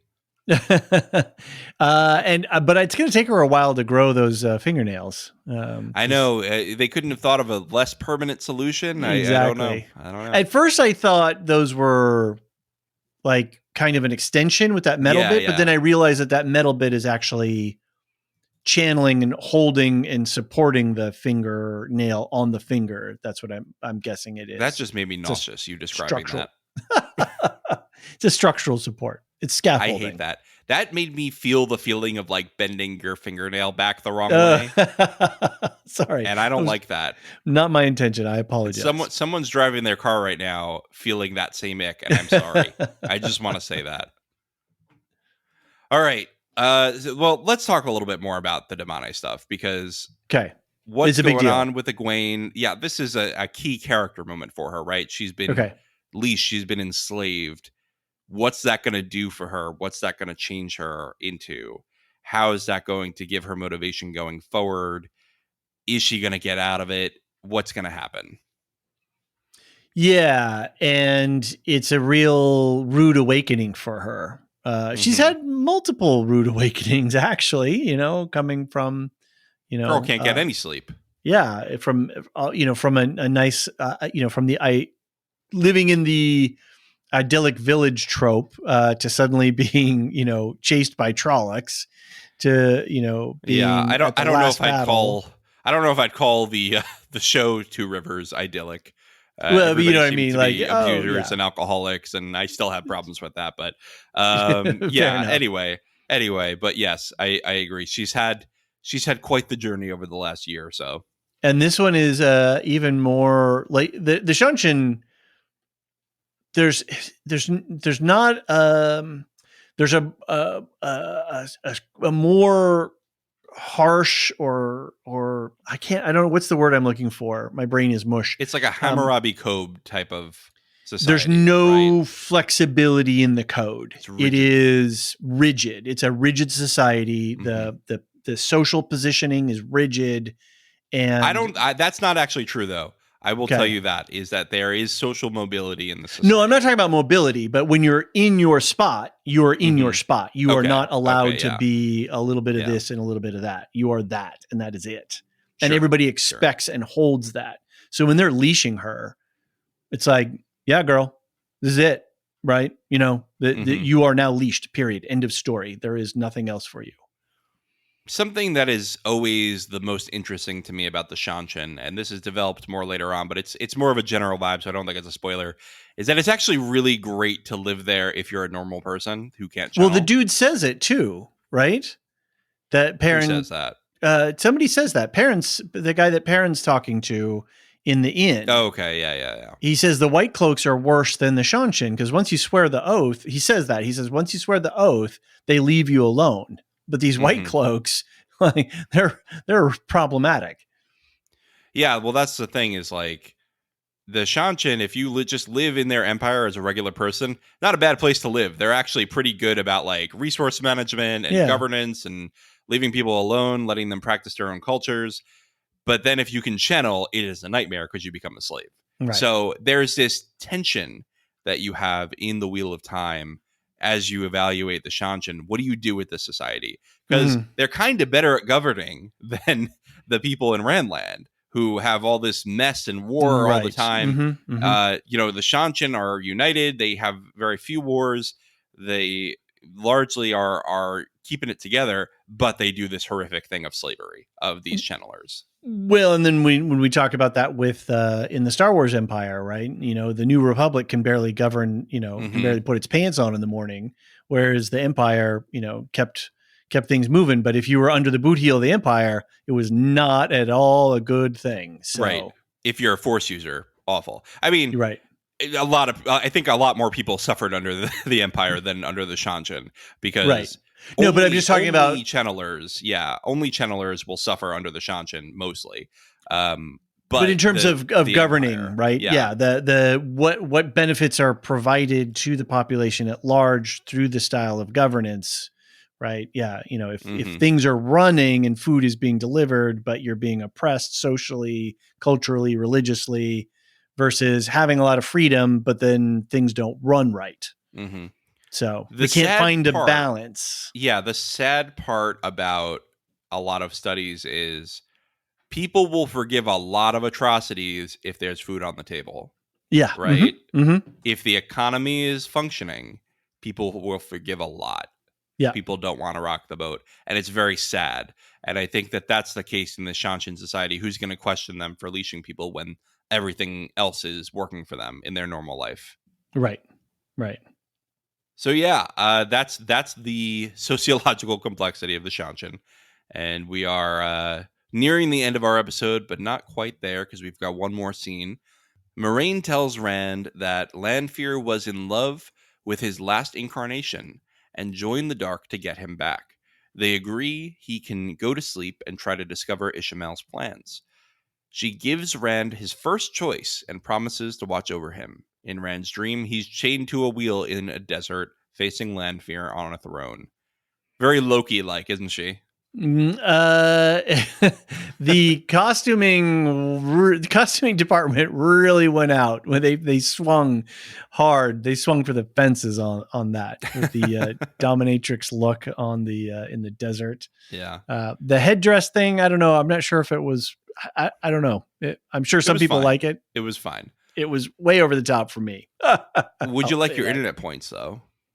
Because you did guess that Luz Theron, Rand's previous incarnation, was Lanfear's ex-boyfriend. Oh yes, right. Hey, I get some points. I get that our new Discord icon that Cyrus made for us. So good job. You sussed it out. I'm not going to take too much credit because it was pretty straightforward, I think. They hint at it, but I think you still figured it out. I'm giving you credit. All right, thank you. I'm depositing it into your account right now. Perfect. All right. I think that's basically it for the episode, except I want to speculate here. What's going on in this dream? What's her goal here? Well, yeah, we got some nice Rand abs there. Does Rand have a P40X workout that he's going to start selling? Because that boy's looking fit. He's working out. It's called Teleron Ripped. Fair enough. Whatever it is, it's working. It sure is. Good job, Joshua Stradowski. All right. I think it's time for some listener feedback. Let's pull it in. David, would you like to read it? Sure. All right. First up, before first up, just a reminder that you can send email to us at wot@thelorehounds.com, or you can pop over to our website at thelorehounds.com and go to the contact page, and we've got a contact form there as well as a voicemail feature. And if you do the voicemail feature, it's really simple. You just click record. It uses your computer's built-in things. we get an email and then we can drop the audio right into the podcast. So it's another fun way to do it. As well, the Discord, and I believe there's a lot of active chatter happening there. So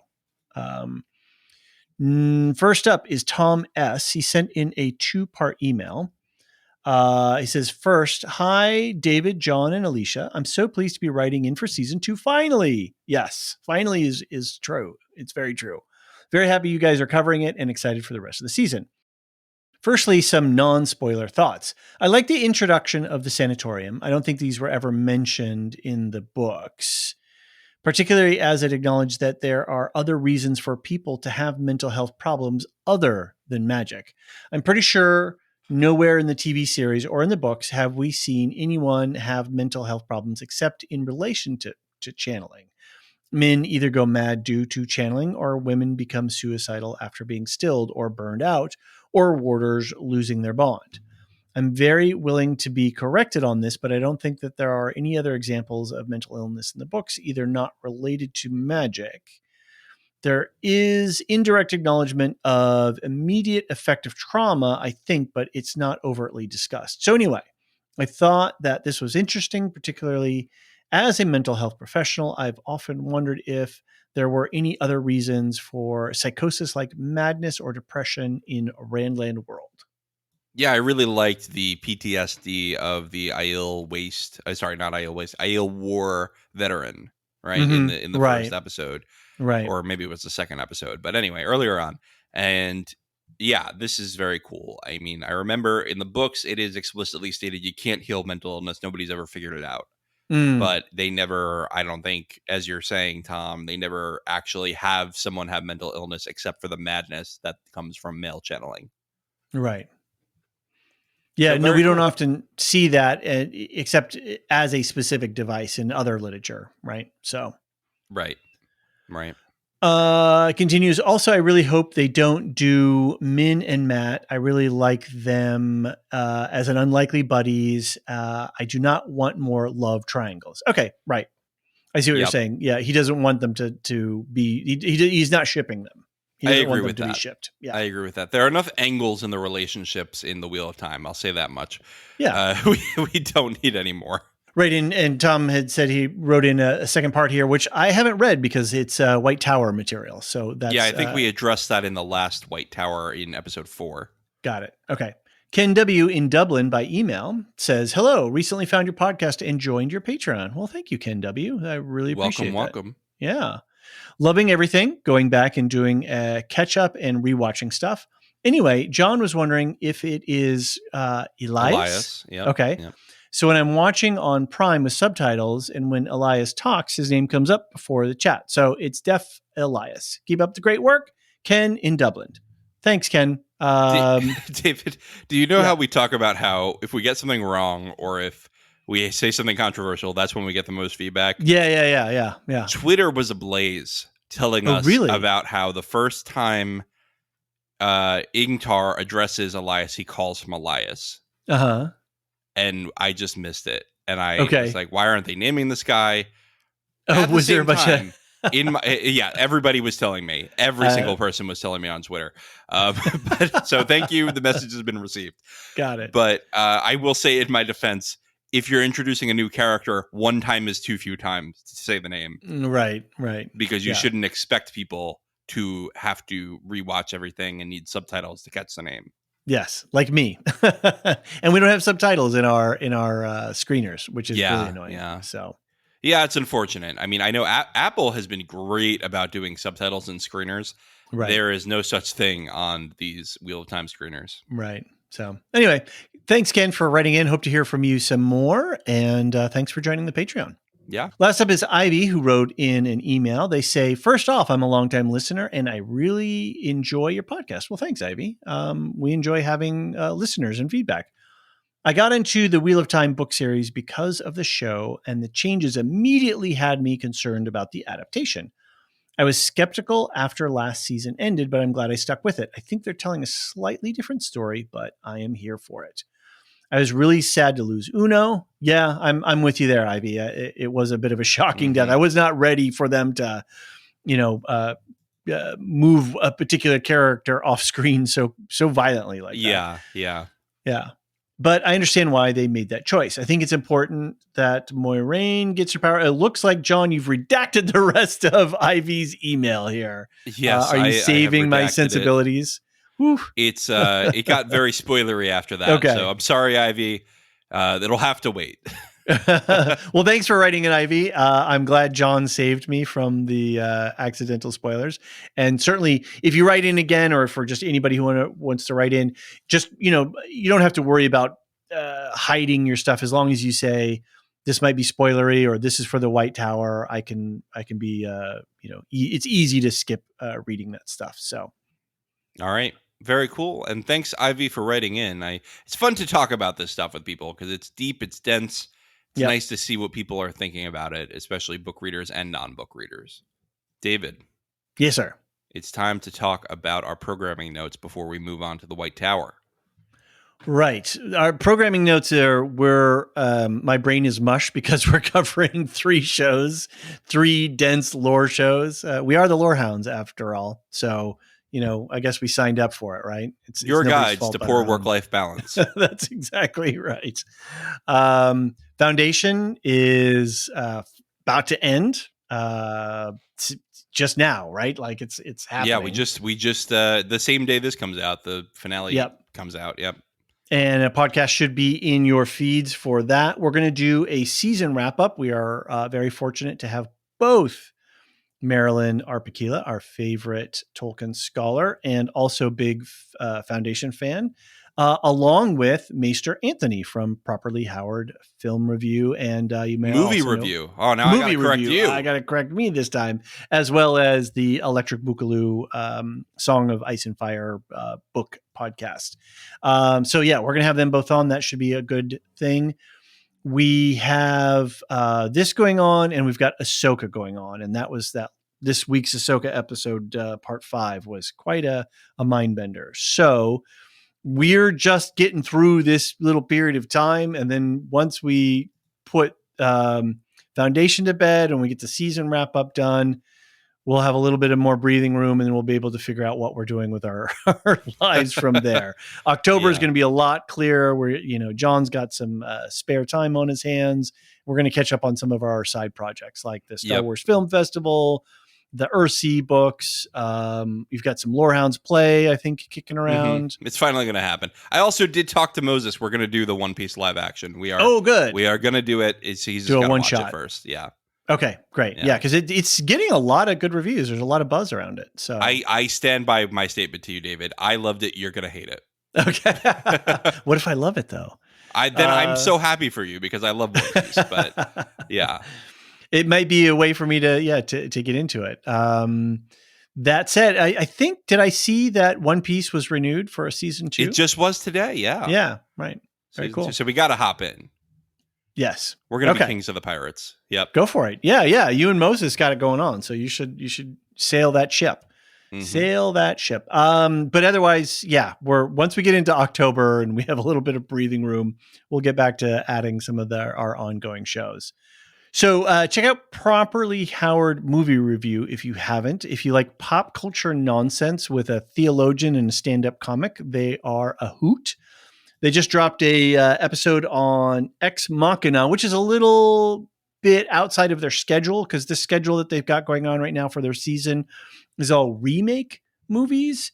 And they were doing things like RoboCop, The Wolfman. They've got The Departed coming up, a whole good schedule. So check out that feed, Properly Howard Movie Review. There should be a link in the show notes if you want to jump straight to it.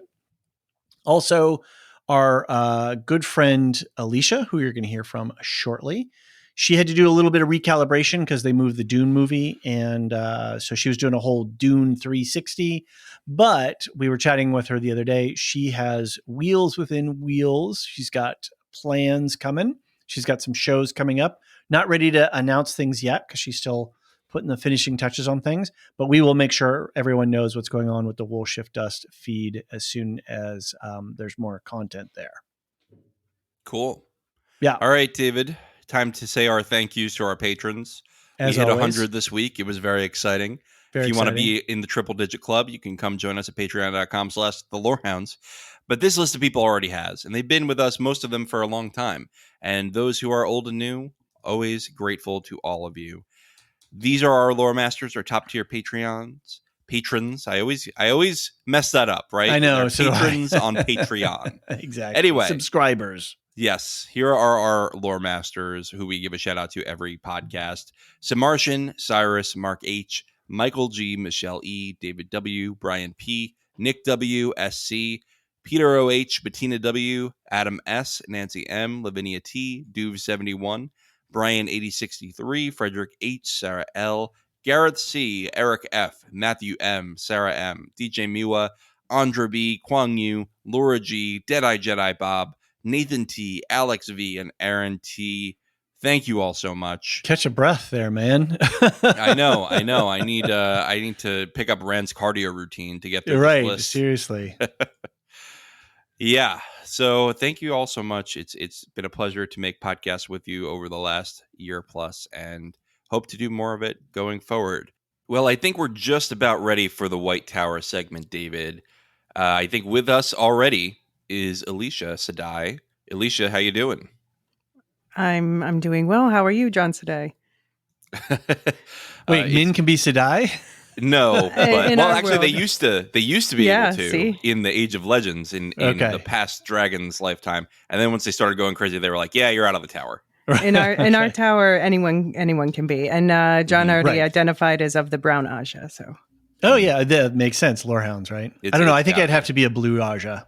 Okay. That's Blue my also. Aja. I Yeah. also They work said well blue, yeah. together, I think. Mhm. Yeah. I need to be out in the world doing stuff, Yeah. The parkour Aja, really. Definitely not green or yellow. Those are not within my. Yeah, no, I have much respect for the yellows, the healers. They're very necessary, but that's not the direction I go. Although I long identified as green because they're the hedonists. But then I realized maybe I'm not actually that badass, and I'm, or at least I'm more badass with words than I am with fists. So perhaps I'm more of a blue or a gray. Well, didn't you say on our Patreon 1-year anniversary interview where you said you're I forget what you said you had a marketing description for what you were. You're like always making community or something like that. Oh yeah, community builder. Yeah. Yeah. That falls within the blue purviews, right? Yeah, I guess, or gray. The grays are the negotiators. They're the Okay. ones, mediators. Cool. Yeah. I think that the Greys are more the psychohistory type socialites, whereas the Blues are more one-on-one, right? Making Right. Yeah, I guess the these grays are networks out of negotiating. individuals.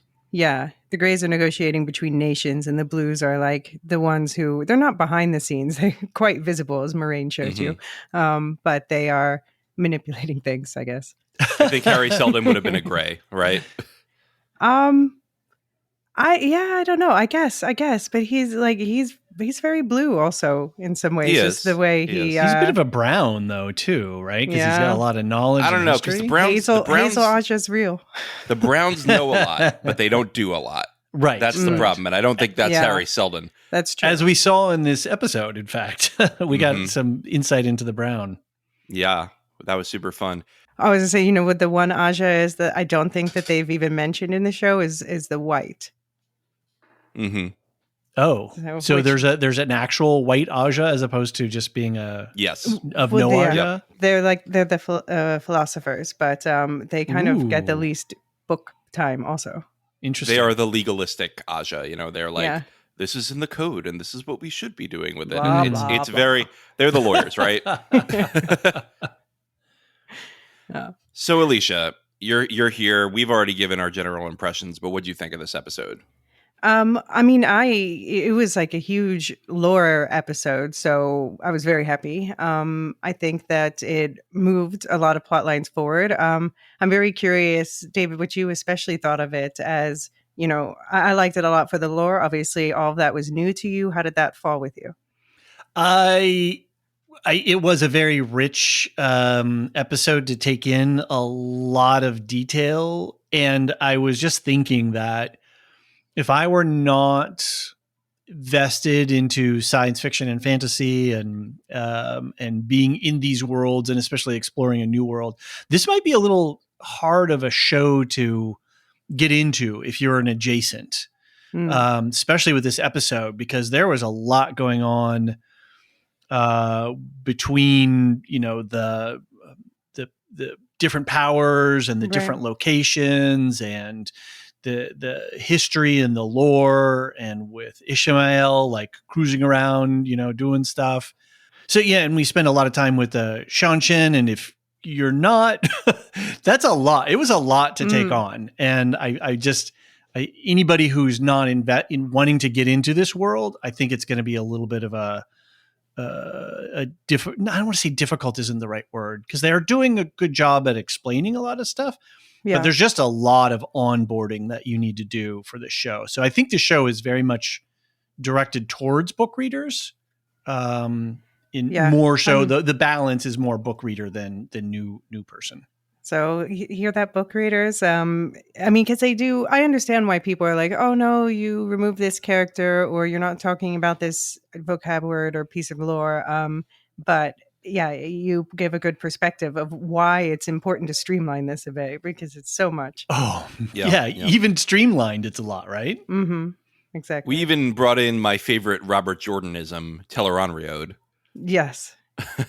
Yes. Say that 10 I was times waiting fast. for that.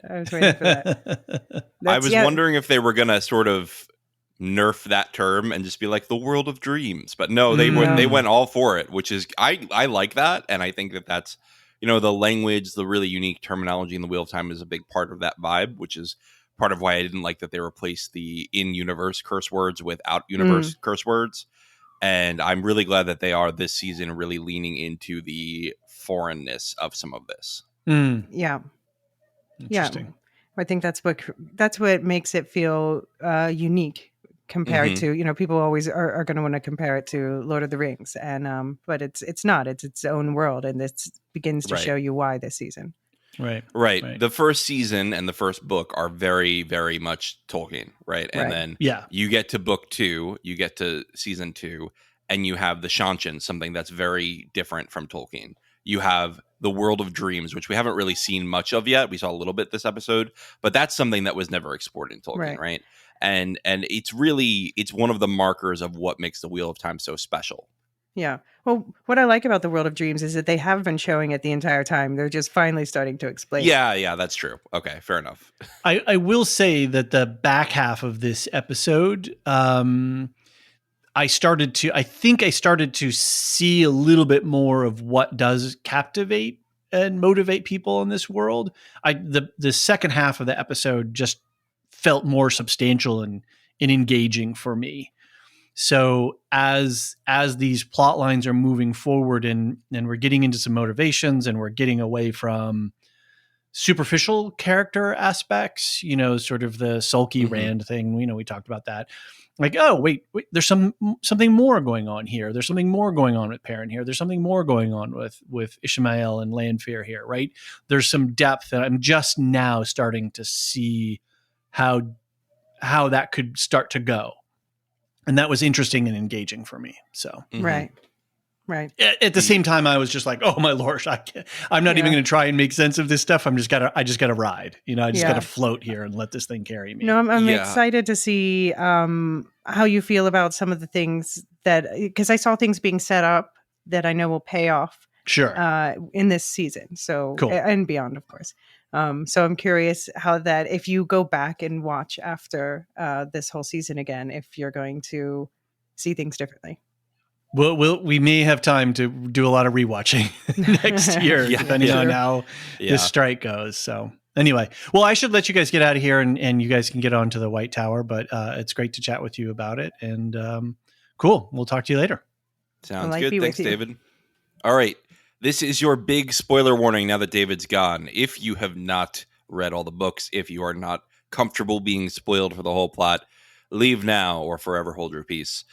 And we are going to take a quick ad break, and the ad break will still play on the Patreon, like the music will, so that you have time to get out no matter where you're listening.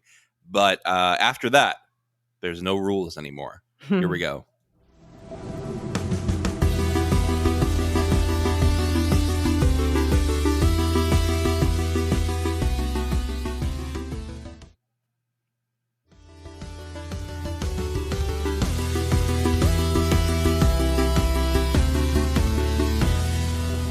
And we're back, and I'll say one more time, spoilers beware.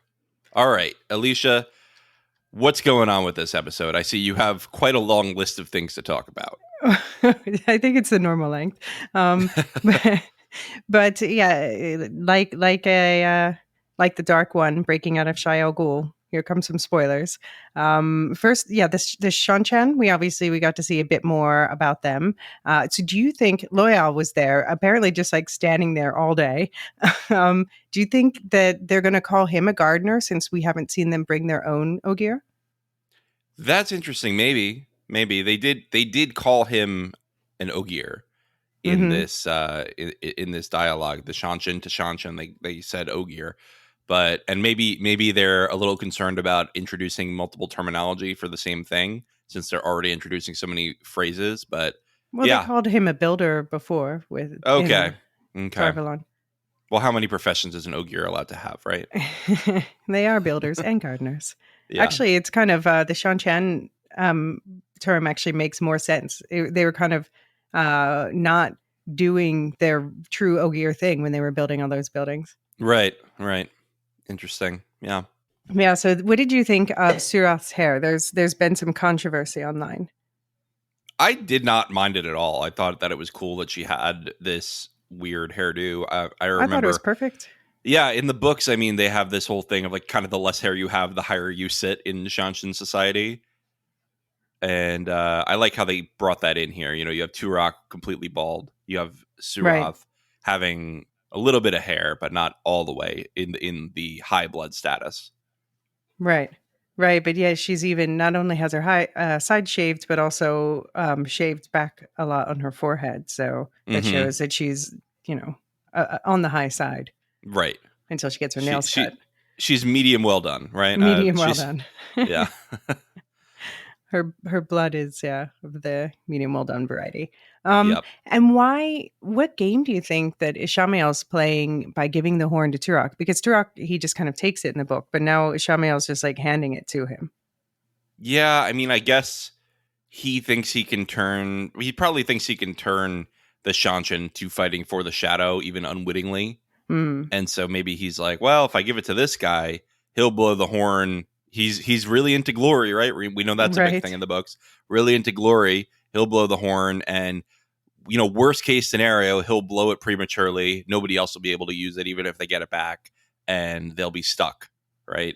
Because maybe he thinks Turok will either take the horn with him or leave the horn where it is, and the heroes get it back. But Turok is back in Shanshan, and so they can't locate him. He's not dead, so they can't get a new horn bearer. And that they're stuck without the heroes for the last. And then battle. he just kills him when he wants the horn for someone else. Right. Yeah, you noticed Ingtar eyeing that horn, so it's nice to see them setting up that redemption arc story. Mm-hmm. He's got to get the horn to be redeemed. Yeah, and then die. Oh. I wonder if Rand has not interacted with Ingtar almost at all, which is very different from the book. Rand is the one who kind of absolves Ingtar in the book. Do you think they're going to give that to Perrin? Yes, because isn't Ingtar also carrying around an axe?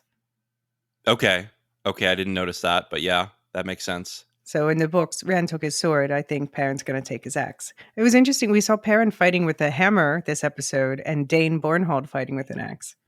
And Dane Bornhold. Did you notice that this was in the Do Not Reveals that Dane Bornhold is a White Cloak? I was like, it's revealed in the first 2 minutes he's there.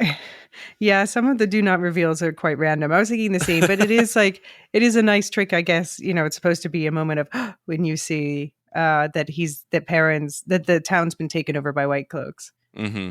And Dane's one of them. And then, but I have to wonder how many show-only people would pick up that he's named after a character you briefly met in the first season. Oh, no one's going to remember that. I barely remember that he was in the first season, and I've read the books. Yeah. But I'm assuming he'll be back next episode, perhaps. Well, we'll get to that in a moment. But Ingtar, do you think that they're going to introduce Greyman? Maybe that would. They are one of the scariest things in the books, and I think they're honestly underused in the books. Yeah, I mean, because now we haven't gotten the Drakkar, we haven't gotten the Grom, we haven't they've sort of just been making the fades the all, catch all scary one. But I guess Mhm. they have to up the stakes at some point, right? They do. They do. Yeah, I wonder what they'll do to get there. Yeah, so are they going to introduce something like the Golem, the monster that's chasing the Aes Sedai in the last one, which I think Robert Jordan said in the book there were a number of them, and this was the only one we ever Right. saw. We never even saw them at the last battle. There's like six or something in the Age of Legends. There's one left, something like that. But I was wondering if, they would just fold that together with the Gray Men, because the Golem is also who they think killed Barthanas, Okay, yeah, which I expect to happen in episode 7. that's interesting. So Barthanas, I'm kind of skipping ahead in your notes here, but Right. is he a dark friend in this? I think so. I think that they're setting it up to be extra heartbreaking. He was, of the new characters, he was the one who was the most surprising to me. He was like, oh my gosh, they made him really sweet, told him he had a kind heart. Moraine was genuinely excited to see him.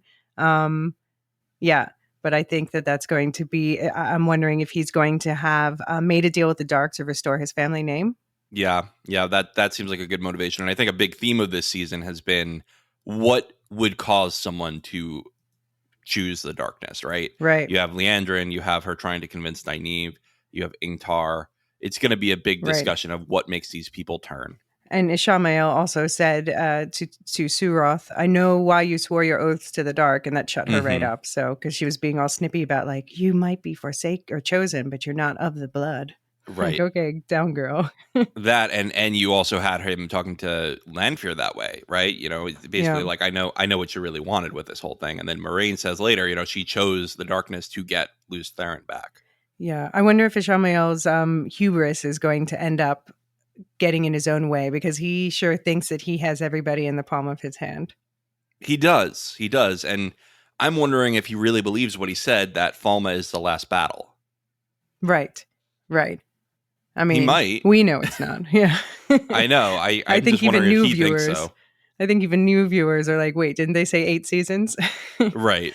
Right. um, but yeah, speaking of the Forsaken, we got a couple more names confirmed, and we seem to have somebody ruled out. Um, Hmm.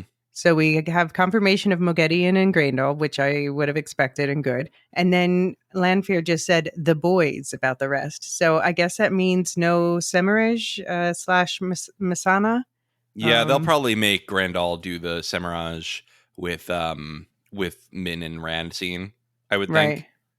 Yeah, and I guess they've already slotted Ishamael into Semiraj's Shan role. So, Yeah. Yeah. but then that begs the question: which boys? Like, so I think, from my perspective, I would think Asmodean, Samuel, and Ravin and Demandred. But my friend was arguing for Agenor because of his sciencey background. What do you think? Do we need that in the show? Do Yeah, we need that's a my science question. thing in the show? I don't think so. I think you have complication enough with Teleron Road. Yeah, I mean, I guess they'll probably. I mean, there were some teases going back to that make me hope that maybe we'll get another sighting of the Age of Legend soon. Like, we have Lanfear bitching that a horse. Is there anything slower than a horse?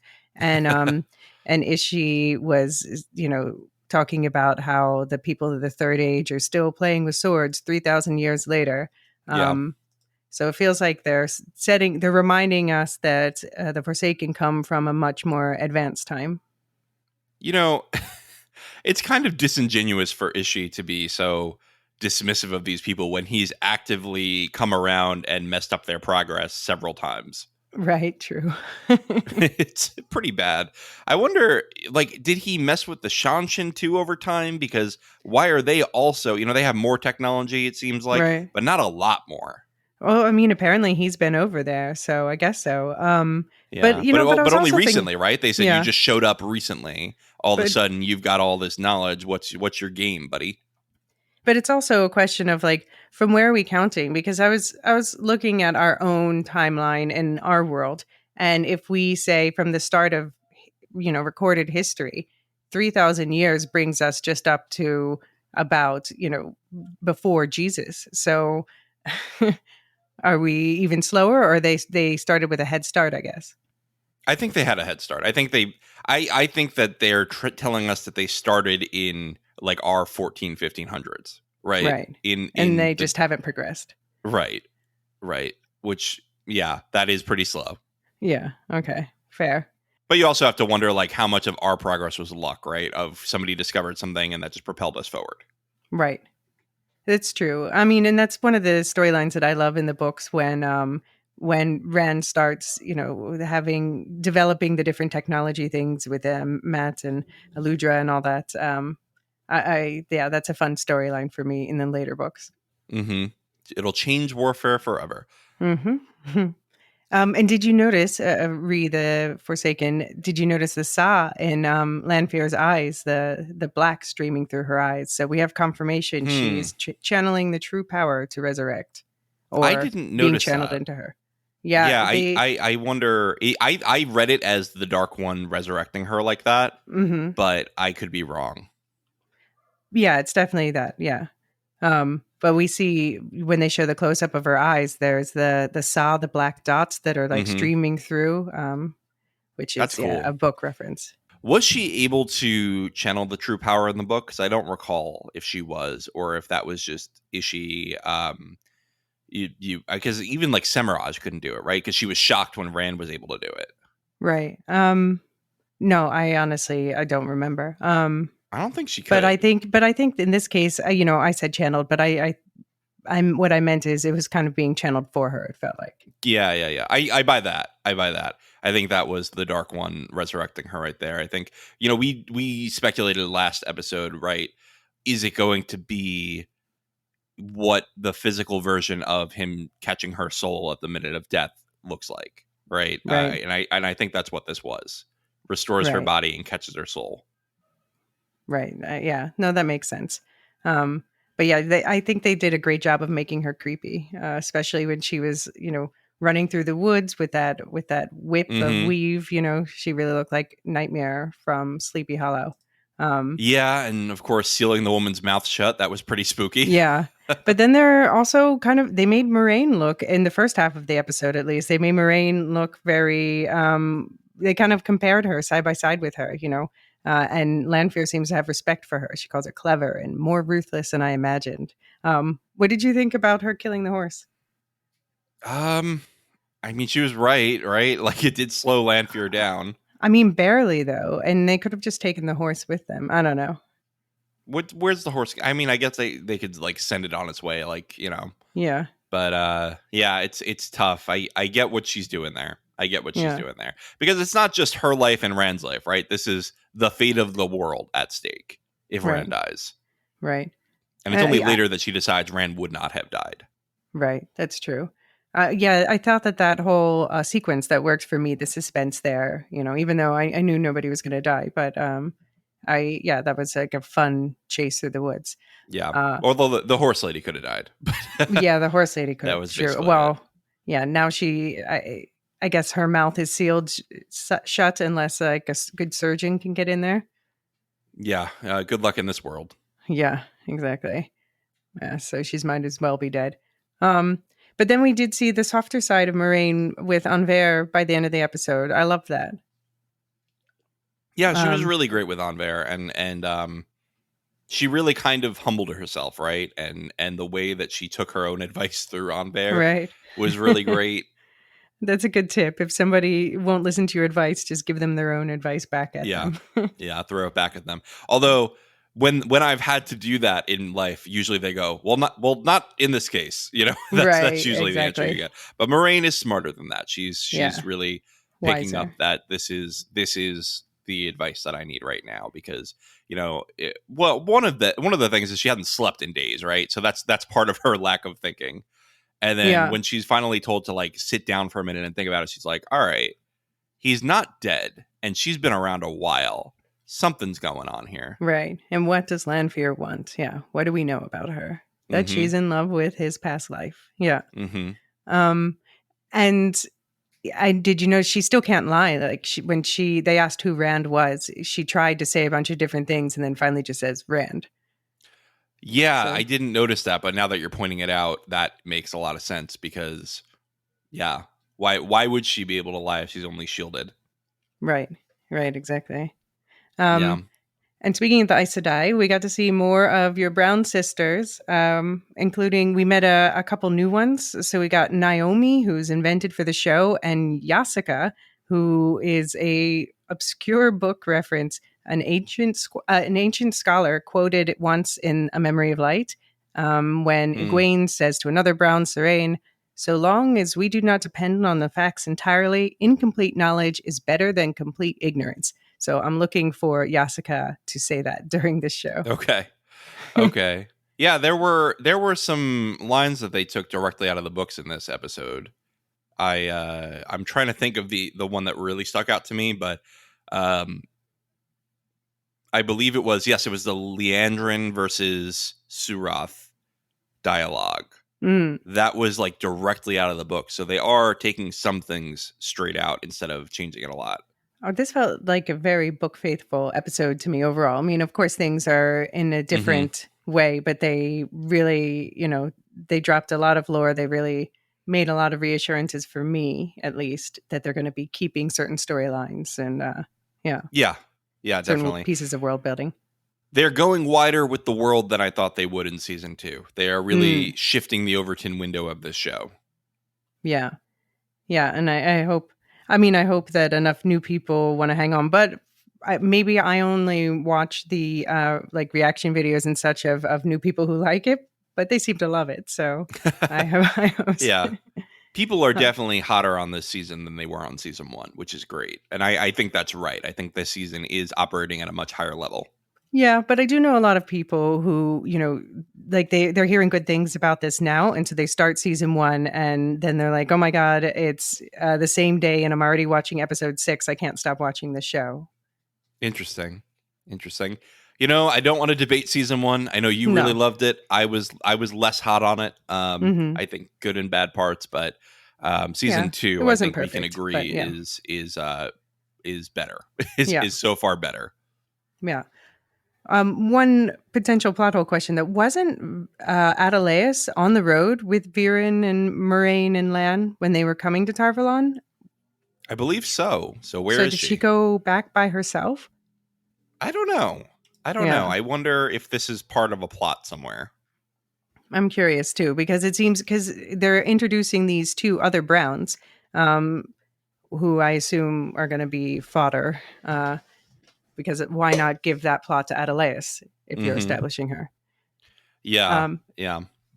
I don't They know. also they also dropped a couple fun Easter eggs and some name references.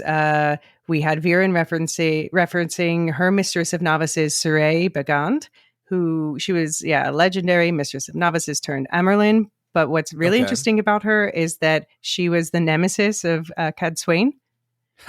So That's it's just awesome. they've now given Cad Swain a best friend, and they've name dropped her enemy. So I'm curious if we're going to get more backstory on her coming up. Um, Yeah. Yeah. And also, Viren wanted to borrow that book from Shiriam because she said she wanted to look up something about Amerlin Tetswan, and that was a red rival of the last queen of Manetheren, who kind of left her in the lurch and helped cause the fall of Manetheren, and she was deposed and stilled. One of the few Amerlins who was deposed and stilled. So it was an Hmm. interesting Easter egg as well. Is she trying to dig deeper into the two rivers now that she has sussed out that one of them is the dragon reborn?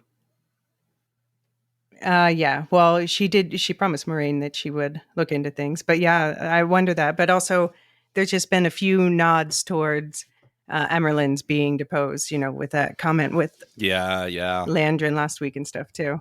Good call. Good call. Because I think that's absolutely right. Varen, of course, spent the whole episode trying to vibe out who's Black Aja. It seemed Right. like, Right. which I loved. What knowing what's coming, I loved. Mm-hmm.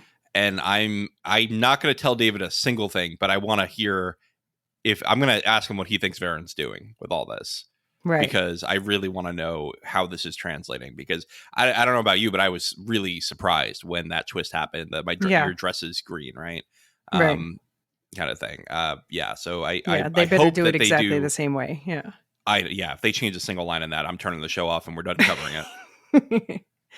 um, yeah, no, it's very interesting. We see a lot of sisters that book readers know are Black at work, but so far, Leandrin's the only one who's being cast in suspicious light. So I think Barthanas is maybe going to be one of the first, dark friend reveals, other than Dana last season, who was a surprise. But Barthanas, I think, is going to surprise people and just really get people to start thinking like, well, yeah, it doesn't just because they're a bitch like Leandrin, they don't have to be like that to be Black Aja or Black, Hmm. or a dark friend in general. Right. You can be completely normal seeming. I mean, Varen, of course, is extremely like non-threatening in her approach to everything, and yeah, you could be completely. Sheriam, of course, is another example. Although, as you pointed out, she's less warm in the show. Right. You know, Yeah. I one maybe plot hole I heard was, I'm glad to see your switch is collecting dust. Didn't she assign daily Yeah. switching to Yeah. I thought Elaine about that like too. an episode ago?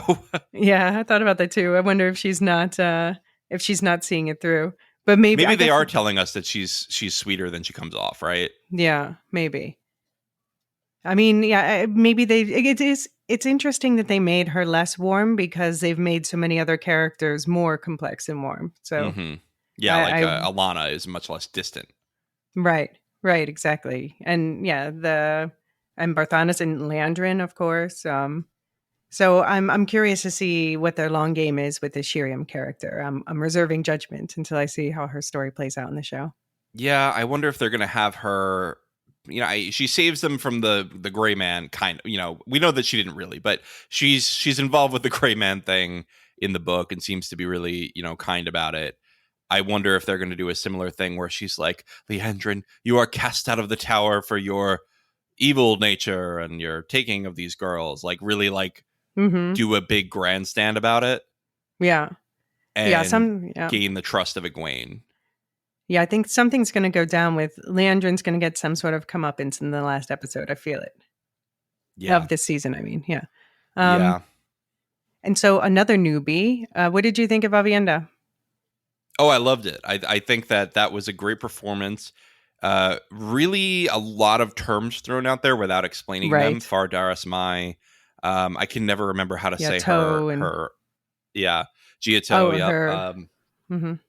Her sept. Yeah. Um, yeah. No, I think I think it's a big lore drop, and they talked about the Karakarn and all that. But yeah, what did you think about her taking Gaul's intro? Do you mind? Totally fine. Totally fine. Yeah. Why do we need? Gaul's fine in the books, but I don't need the whole like. Do they really like me? These these maidens Right. of the spear. I don't need that whole plot line. That kind of went on too long, and it was just kind of a running joke. And like, it was fine. Like, it didn't bother me in the book, but I don't need that in the show. That's a fine cut for Yeah. me. Do you think they might slot someone else into being like Perrin's buddy the way that Gaul was? I mean, Avienda could be, or it could be Ruark. Yeah, true. Could be Avienda or Ruark. Yeah. I was wondering how they're going to play Aram this turning. I have a feeling, by book, by the way they're adapting the books, we should see him in season 3, hopefully, if Daryl McCormack isn't getting too big.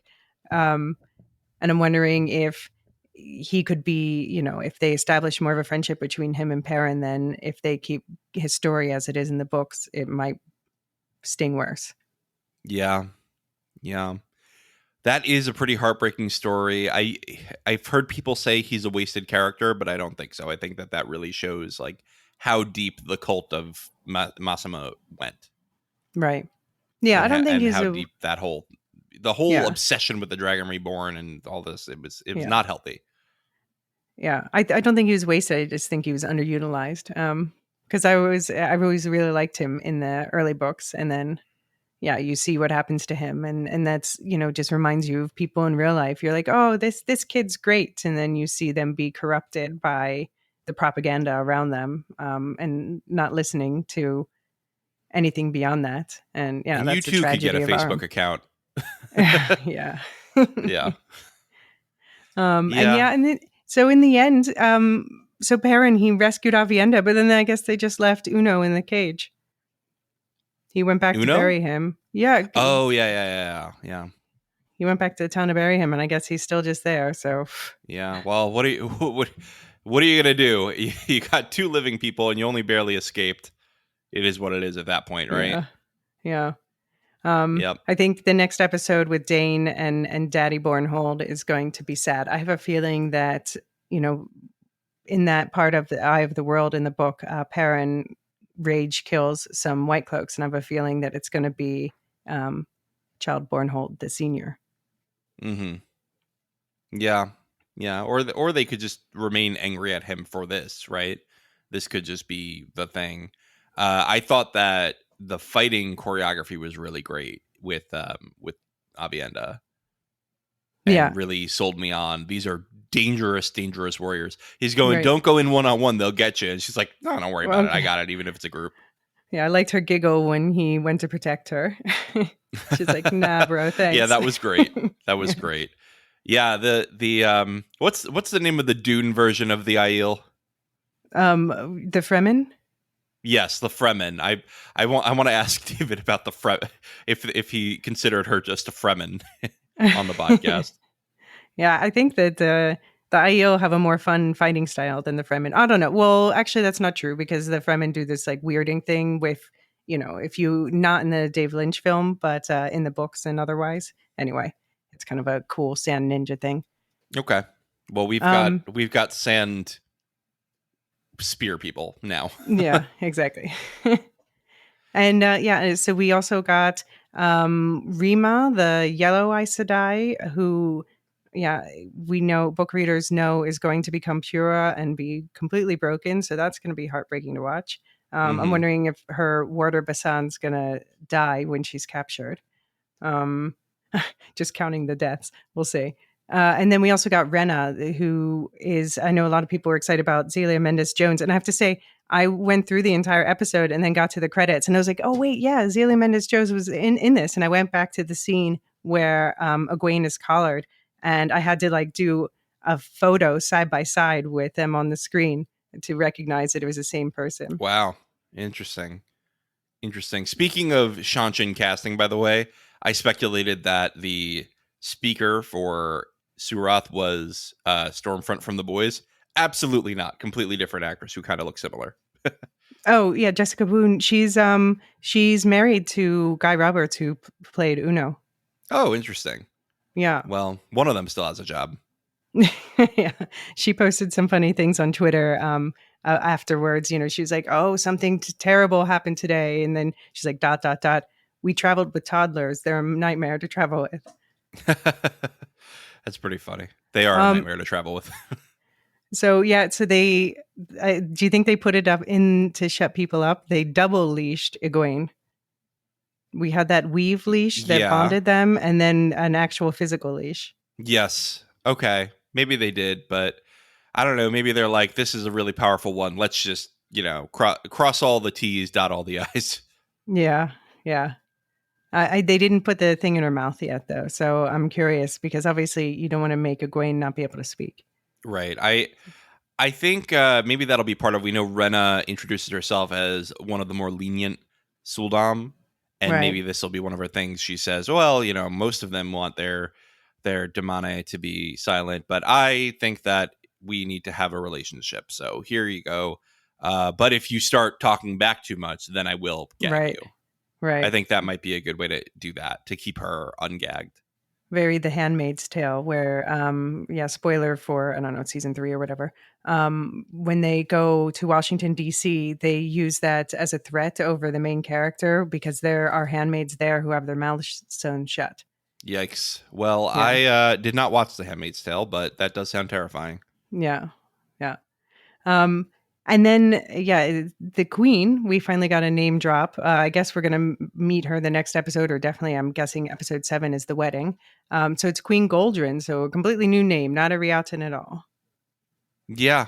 Yeah. Well, wasn't Galdrain the name of the king in the book?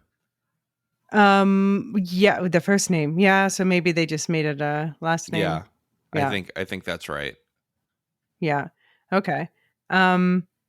Yeah, and Hopper, that's another sad time I'm not looking forward to, but I'm looking forward to the fact that it's going to open up the world of Teleranriad, which we Hmm. saw a lot more. Do you think Teleranriad is going to be blended with like the flicker concept? Or do I you don't think, know. That's a tough call. I hope that they keep it separate because the flicker having it be actual other realities instead of Teleron Riode where it is a different plane in the same reality.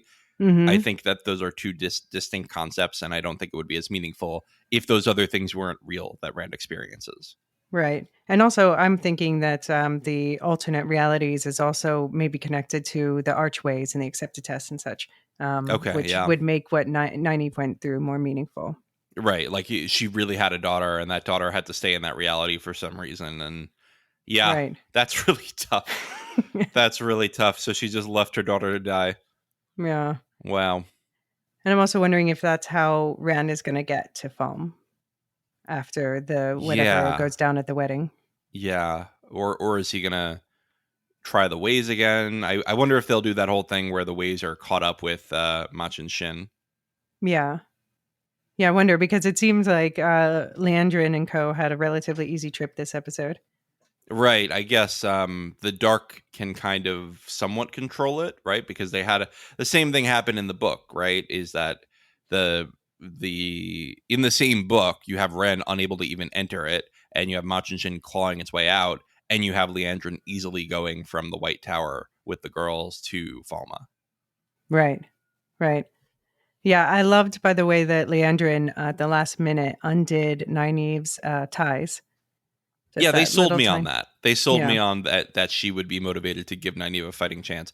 You know, she has to follow the orders of the Dark One and Ishamael, but she can have a little bit of passive resistance here and there.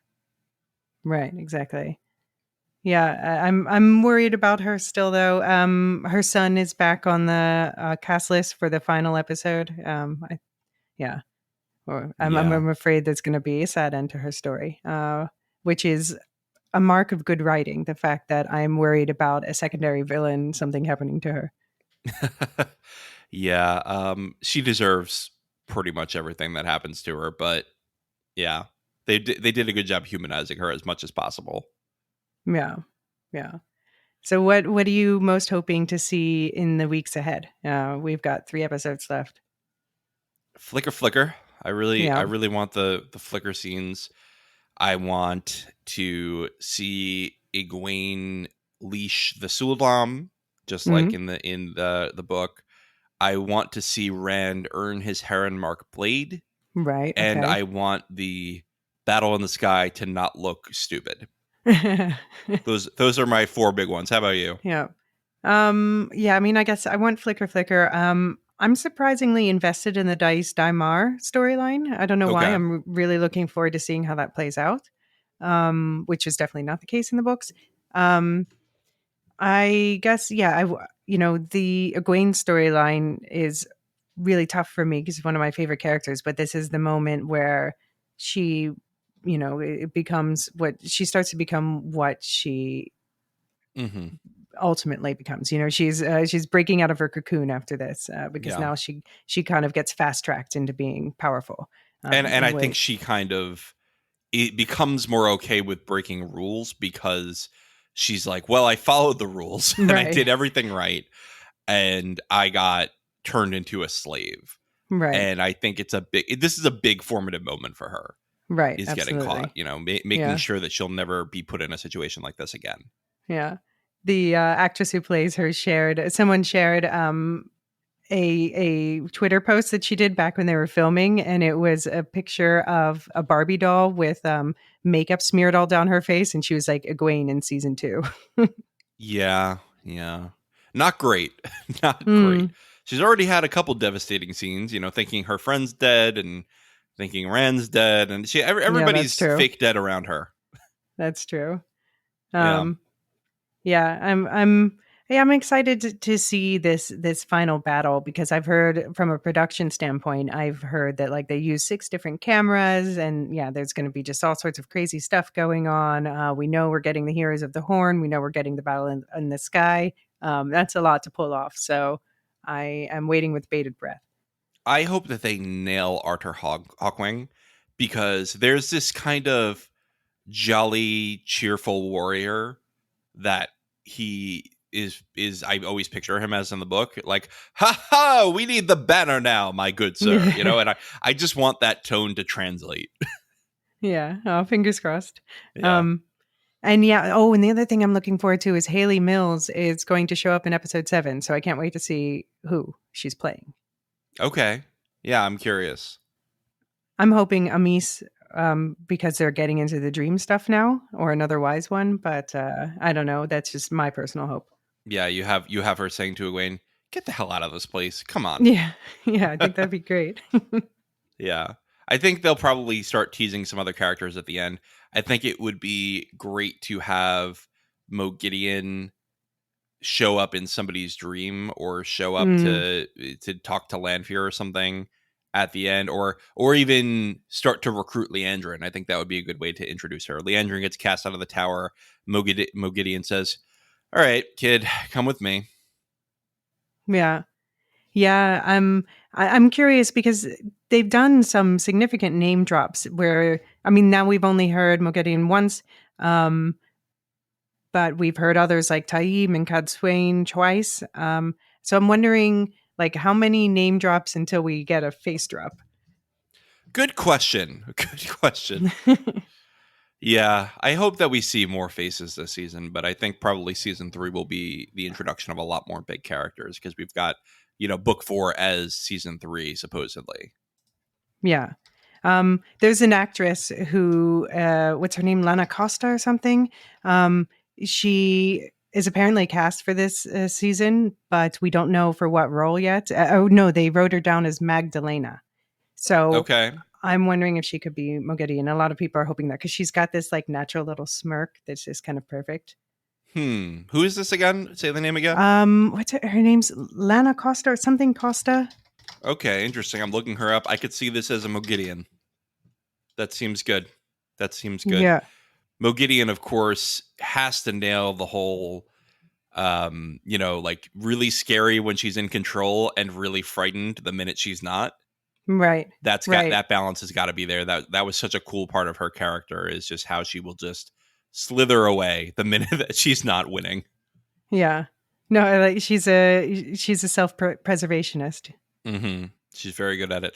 And of course her ending is fantastic in the book too. Yeah. Yeah. I'm really glad that I have to say she and Graendal, and I guess the other one that I most want to see is Asmodean. I am glad that at least have 2 of those confirmed. Yeah. You may get him as one of the boys, but we'll see if that actually happens. Yes, please be the Gleeman that we saw already. I just want that, like, that would be fun. To have laid that Easter egg, that would be so fun. Yeah, I wonder, Rand's going to talk to Lanfear now in the dreams. We know that's going to happen. Mm-hmm. Is he going to say, like, if I were Rand and I were trying to earn her trust, I'd say, look, I can't control myself. Can you help me? And then she could say, well, I know a guy. And that would be the introduction to Asmodean. That would be great.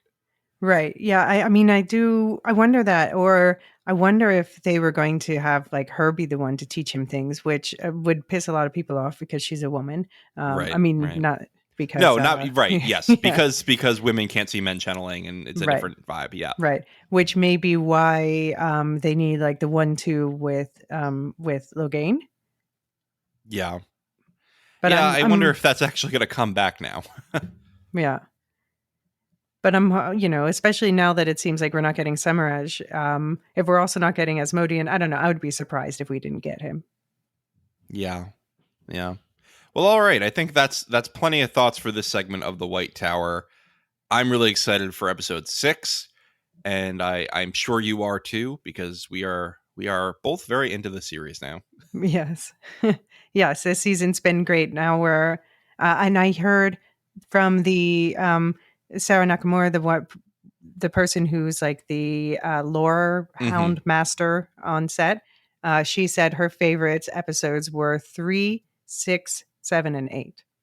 Okay, so we are moving into her favorite stuff. That's cool. All right.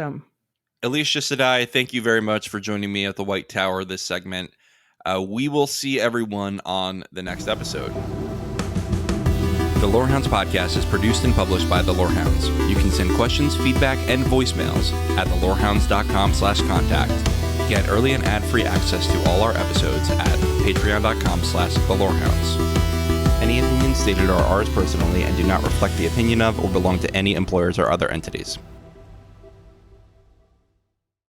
There's a ton of great nerdy TV out this fall, from the new Star Wars live-action Ahsoka show to the epic journey of the Wheel of Time. The Lorehounds have got you covered with full recaps, deep discussions, and answers to listener questions. Search for the Lorehounds on your favorite podcast app, including YouTube and Spotify, for a fire hose of science fiction and fantasy. Or head to thelorehounds.com to join the conversation via our contact form or our Discord server. Whatever you're watching, we'll be there as your guides to great TV.